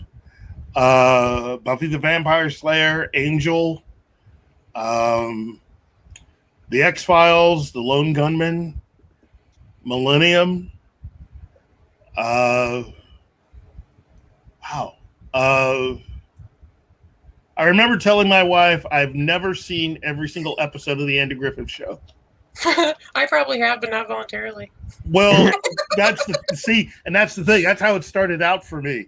But I've seen the original episode of the Danny Thomas Show that was the impetus for the Andy Griffith Show. That episode. And I've seen the spinoffs from the Andy Griffith Show. But I haven't completed every single episode of the Andy Griffith Show. Happy Days, I don't think I saw every episode of that, even though I did watch the original quote-unquote pilot episode that was on where his brother goes up the stairs and never comes back. No, I mean the original version of Happy Days. Happy Days is actually taken from another television show. And I've seen the original pilot that was a part of that. So you guys are too young to remember a show called Love American Style. I've seen that. Yeah, well, there's an episode of Love American Style that was actually the pilot to Happy Days. Now, Marion Ross, who played, she was the mom, was not cast. There was a different actress playing that part. And they had a different person playing Al. And Al's Diner was not what you saw in the regular show. It was actually a real Milwaukee-type diner, which is a roadside diner, kind of small, very cramped. The entire episode was filmed pretty much what you would expect from Milwaukee at that time of the year. There was a lot of snow on the ground. There was, the Cunninghams actually lived above their hardware store. They didn't even have a house. And, it was, I've seen so much. So, I mean, there are a lot of TV shows I've seen. Man, John Ritter from Stay Tuned is going to be jealous. Yeah, if I ever John Ritter was really nice. Patricia just emailed me. Patricia just emailed me and said thanks so much and gave me the link tree. I will post that later and keep it in the description. Cool. I have bypassed our thanks back as well as there, and this is mind blowing. I still can't believe this just happened. It felt like it just flew by, and. If anyone from the crew was watching, friend of Patricia Tallman or anything, and you're watching now or watching in the future, reach out to me. We'd love to have you on and do exactly the same thing. Treat it like you're just spending time with friends at a bar, having a good time, trying not to spill nacho cheese. Let's see if we can get Bruce on. Bruce, I hear, is really fun. Thank you for ruining my thank you and my offer. Thank you, Keith. Thank you so much, man. Just Try to make it emotionally thing and use, but all I thought over. this was Keith's show. It's not Keith's show. It's not my show.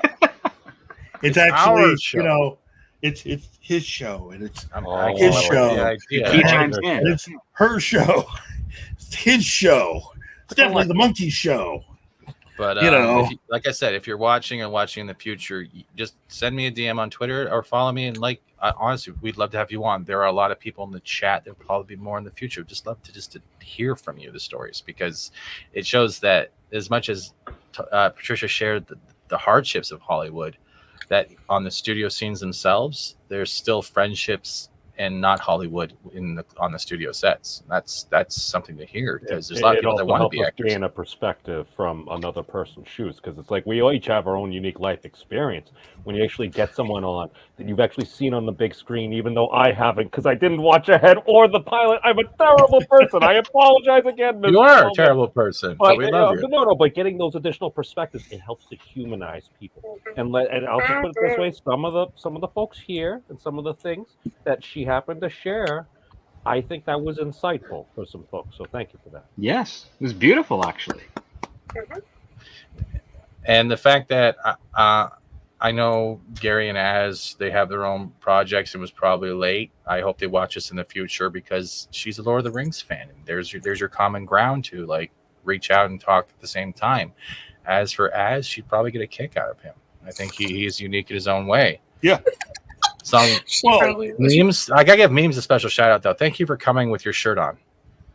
Oh, you're welcome. Thank you. We couldn't handle that much sexy back. I mean, you kind of got her with the Skeletor abs. Look! You're blushing like hell right now. You can see the red in your cheeks right now. See, I assumed it was the lights and being a ginger and getting kind of like UV burn, but don't make excuses. You're blushing. You like compliments too. My videos are like 10 minutes where I'm like this. This has been like 2 hours.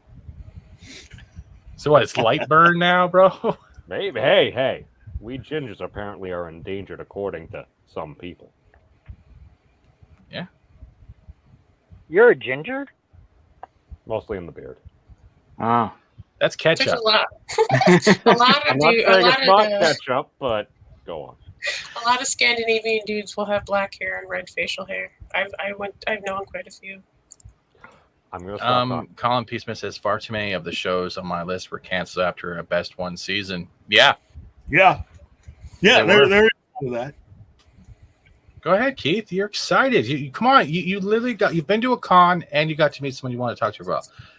Just be you, man. You said you're hot like 4 times. You're like, you're hot. You're hot. He's also probably tired, so maybe that's what's going on. Oh, he's on like cloud 12 right now. The first proper series I ever saw was Batman with Adam West. It was a rebroadcast in Norway in the 80s. Yep. Wow. But the question is, what's something that you can name that you've seen every single episode of?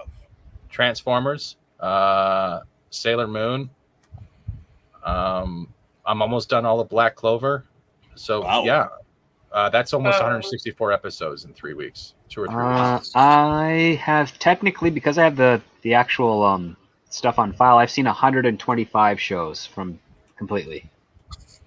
Isn't that part of your job, though? Yeah. Wait. So you've seen the episodes that don't even exist? No, it's all just stuff that's been like put on there. Like I've seen like all of 30 Rock, Blake 7, Boston Legal, Breaking Bad, Chappelle Show, Daredevil, Get Smart. Shit, my dad says. That's a good one. Yeah, actually, Shit My Dad Says or Bleep My Dad Says. I've seen Kung Fu, the David Carradine one, Knight Rider. Continue. Hercules, Legendary Journey, Lois and Clark, The New Adventures of Superman, Lost in Space, Murphy Brown, Mission Impossible. Like, Are they supposed to be finishing up the Lost in Space that was for Netflix? Because I was kind of enjoying that one in a way. It was actually different but good. Yeah, well, and that ran into that whole thing with Netflix, and there are 3 seasons now. You know, this is part of that. Now, I hear that they can make exceptions certain times, but I don't think they're going to change their mind about Lost in Space. So. Yeah, it's too expensive. It's not like Orange is the New Black, which went on for a while, and it was a very cheap show to do, and it was also constantly being talked about in the mainstream media. Mm-hmm. So they use the same aggregate that network television does, but because their model is different, it causes them to cancel early, because the whole idea with network television is that you're constantly building up an audience over that season, and it's allowing ad revenue to actually be more expensive to get those placements and commercials, which allows the show to have up to 5, 6, 7 seasons. But with Netflix, it's all about the subscriber count and the retention. And once you binge within, that weekend, if they're not still talking about it by the end of the month, they're pretty much saying, okay, we'll give it one more season try. And then if that tapers off quicker, then we know this show is running out. So I will say one thing quickly is that I have watched every episode of Frasier probably 5 times, and I love it. Yeah. I love Frasier. Cheers. Cheers was another one. Those two, you will never get that fucking formula again. Frasier not only complimented Cheers, but the Frasier Crane whole characterism and mannerisms was so well done. Having people like Niles and his dad, you will never find that formula again. And if anyone says Will and Grace in the chat, I will ban you. No, get out of here. We're friends. Sorry. I'm No. sorry. I will. No. Like, Sorry. What about Taxi? Simon and Simon? Oh, Taxi was Taxi's good just great. because of when you see DeVito and you're seeing the taxi, the whole fucking garage, you know shit's gonna hit the fan. And you just your eyes glue because you're waiting for the one guy who can't speak English, Andy Kaufman, just go off, and you're waiting for that. Yeah, SCTV is another one. If you haven't seen SCTV, especially with the John Candy Prime and Rick Moranis, you're not getting it. Martin Short in those days, yeah. Absolutely. Even Harold Ramis was on SCTV. Like, yeah, dude, I've worked with some of those people. They were great. Another Ed one, Grim- Little Ed Britain. Grim- at first. Who? Martin Short. He was Ed Grimley. Yep. That's where he came up with that character. Yeah. If you have a chance, check out what is it? Martin Short with Steve Martin, that live Netflix show. Oh, they've got so they have their live Netflix show on stage, and then they have another show premiering at the end of the month on Hulu called Buildings with Only Dead Bodies. I think That's it. Yeah, on the floor. Yeah, it's a mystery show. Mystery show between the two of them. I'm sorry, Geiger. It's about Babylon 5. We had 2 hours at Babylon 5. I'm sorry. We'll get back into it. I hope you're just playing a joke because Keith's in the Jurassic period. His memory is really, really short at this point. I'm blaming Keith right now as he. We twists his lip up to apologize. his eyebrow. I was surprised by Stan was the reason why she was kicked off. When she talked about how that the guy she knew from high school. Oh, yeah, that Wait, those situations happen more often than they shouldn't. Yep. Or they should, sorry, and they shouldn't happen at all. But that is that's the case. Well, here's the other part too that's kind of fascinating. She got back on the show, which means that guy probably no longer worked at Warner Brothers by that time. there was something amazing, and I saw in the chat, and I highlighted. It was one of the people that brought up the Night Riders. Who actually worked on the set as well. They actually are now a lawyer, and that's quite a jump from being from that to that. And honestly, fucking, that's fantastic. There's a lot of child stars that end up becoming farmers, legitimate farmers.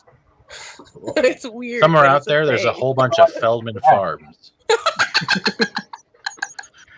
Do you remember Feldman Farms? Remembers? Where's my leather jacket? We're all going But probably because they're used to waking up early because, as an actor, you gotta that's a get good point. That's One a quick really second. good point. One quick second. Supposedly, Script Doctor has to run in 15 minutes, so we will get ready. But Memes has to run right now because I don't know what he's doing. But yeah, Memes, thanks for being here. Thanks for being almost on time too. I know. I was timing in. It's probably the earliest I've ever been. I know you're doing it to be consistent, and I know that's why you always pop in late and pop in the chat first. I know your routine, and I love the brilliance of your comedy. I also don't get out of work until 3 to 3:30. Yeah, but you could just pop in the StreamYards, but you don't. You pop up in the chat first, so you get my monologue attached Well, it's to the it. people's show. It's not all about us. At least that's what I've heard. Love you all. Peace out. Bye. Bye. And that was Memes of Destruction. Someone get him a Timex. Sledgehammer I've never heard about. What is that? Sledgehammer? Good show. It's a comedy. Oh, David Ash. Yeah. And it is a takeoff of the Dirty Harry films, but as a television show and done humorously. Cutie Cast 2 says CBS has a good sci-fi series in 2005 starring Carla Gugino, Brent Spiner, and Peter Dinklage. Gugino. Yeah, it's Gino. You know what? I remember Threshold, and that was actually done by the oh man, what was that dude's name? I remember. What was that talking about? Was that done by what's his name? Something Shoot, right? No, that was the one by the TV series, yeah. Yeah, but I mean, no, the guy that created it was one of the writers from Next Gen. I don't have the Jeopardy theme right now. I'm sorry. It was. I could see his face because he's now the main guy on the Orville. And Seth MacFarlane? No. Is Breaking Bad I'm just doing a quick search right now. So the show creator is Braggy F. Shute. Yeah. Brendan Braga. Braga, right. Brendan Braga, the guy who he and his partner broke up because Braga ended up doing a deal behind his partner's back. And that deal eventually became Enterprise. Mainly because his partner, who was originally promised to help with the development of the next Star Trek series, they knew that he was not going to be happy doing that because they wanted to go backwards. And he being a real Star Trek fan, thought that was dumb to do a television show going backwards. And even said as much in an interview years later, said, yeah, of course they knew what I was going to say. And I still say that today. It was a dumb move. And he's right. It was a dumb move. I loved everybody in Enterprise. It was a dumb move to go backwards. Yeah. I'm sorry. I didn't mean to. Tyler has a question. I haven't even started with Breaking Bad. Is it a good show? Yes, it is. Yes, it is. And I have something to watch. Like, that's the thing. I don't like going right away with popular shows when people are watching. It's just like I have something to turn to when there's nothing to watch. Same thing why I haven't watched Superman and Lois, because I want to save that until I have a time to watch it. The other good one, I have to do it like Peter Griffin. The Wire. Yeah. Yeah. That also is one of those shows that was just the acting was top notch. I mean, everybody in it was just wow, but that's also how I feel about Breaking Bad. Breaking Bad was one of those shows that I think part of it for me was checking it out every episode. You got to wait a week to find out what was going to happen next. And the premise, when you understand what the lead character is going through and the entire story arc of not only following him as he's going through the now, but even a lot of the stuff that they thread in about his past as to how he got there. Sorry. So that by the final episode, it is a complete series. Sorry. So sorry. Is a plastic bag attacking you? No, my Elgato arrived today. Ooh, fancy. Thanks to the chat. So, but like, yeah, I agree with you. Like for me, most seasons finished was like anime, like Trigun, which could use it in our season if they were able to do it correctly. Hunter x Hunter, like I said, Sailor Moon, Gun X Sword, Blue Devil Hunter, like Blue Devil. There's so much, and like when it comes to like, do you guys remember last time you turned on the TV? Last year. Had a TV proper in. Oh yeah, I haven't years? had an actual TV and an actual television versus a monitor. I don't think I've had one in probably 5 or 6 years, maybe longer. Look at you, money bags. Well, I mean, the thing is that the question is, when was the last time I actually watched a regular network show and not something that was cable or streaming? Yeah. It makes you question why you still have a cable package. I technically the stuff I have watched that on streaming were originally network things, just not necessarily American things. So, Velvet, which is an amazing show, it's a Spanish drama, and it's a lot of fun. It's kind of like Romeo and Juliet, but better because no one actually dies. Spoilers. Did you guys ever watch The Travelers, where people would send their consciousness back in time to prevent shit from happening? One? No, I think it was on Netflix, but it was on Showtime or it wasn't bad actually. Network, whatever that was originally. Yeah. That's on Netflix now. Yeah. And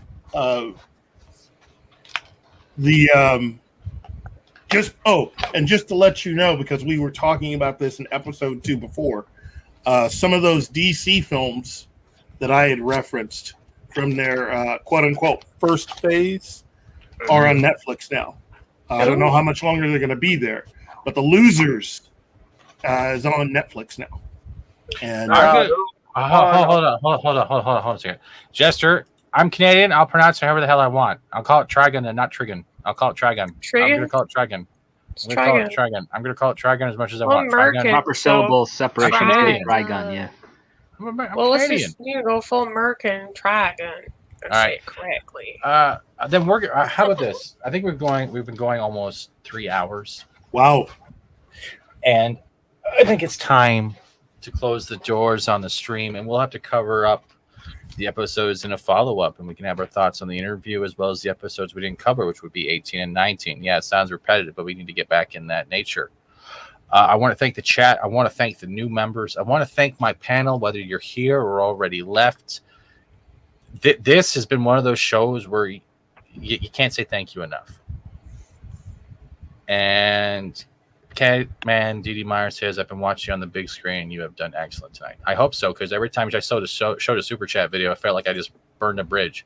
I'm not, but there's definitely a shock, but I think you're all right. Because I take it she doesn't do much of the YouTube stuff, that someone handles that for her, but I hope that she can find a producer. You guys have been amazing. We'll be back next week covering 18 and 19, since we didn't get to do 18 and 19. And wherever you go for your next channel, just say Fat Steven rated you.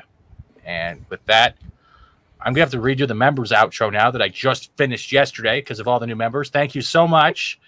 And with that, enjoy this. Cause I can see the sun light up the sky. So I hit the road in overdrive, baby. Oh, the city's cold and empty. No one's around to judge me. I can see clearly when you're gone. And I said, ooh, I'm flying a life. No, I can't sleep until I feel your touch. I said, ooh, I'm drowning in the night. Oh, when I'm like this, you're the one I trust. I'm just going back to like you know. I could never say it on the phone. We'll never let you go this time. I said, ooh. We'll be back next week, 4:30 p.m. Eastern, to follow up and continue this Babylon 5 experience. Thank you, everyone, for being here. Thank you, everyone, for watching, asking questions, donating to the channel. You guys have made my night fantastic. I love having you guys here. A special shout out to the panel and Patricia Tallman. Turtle Frog.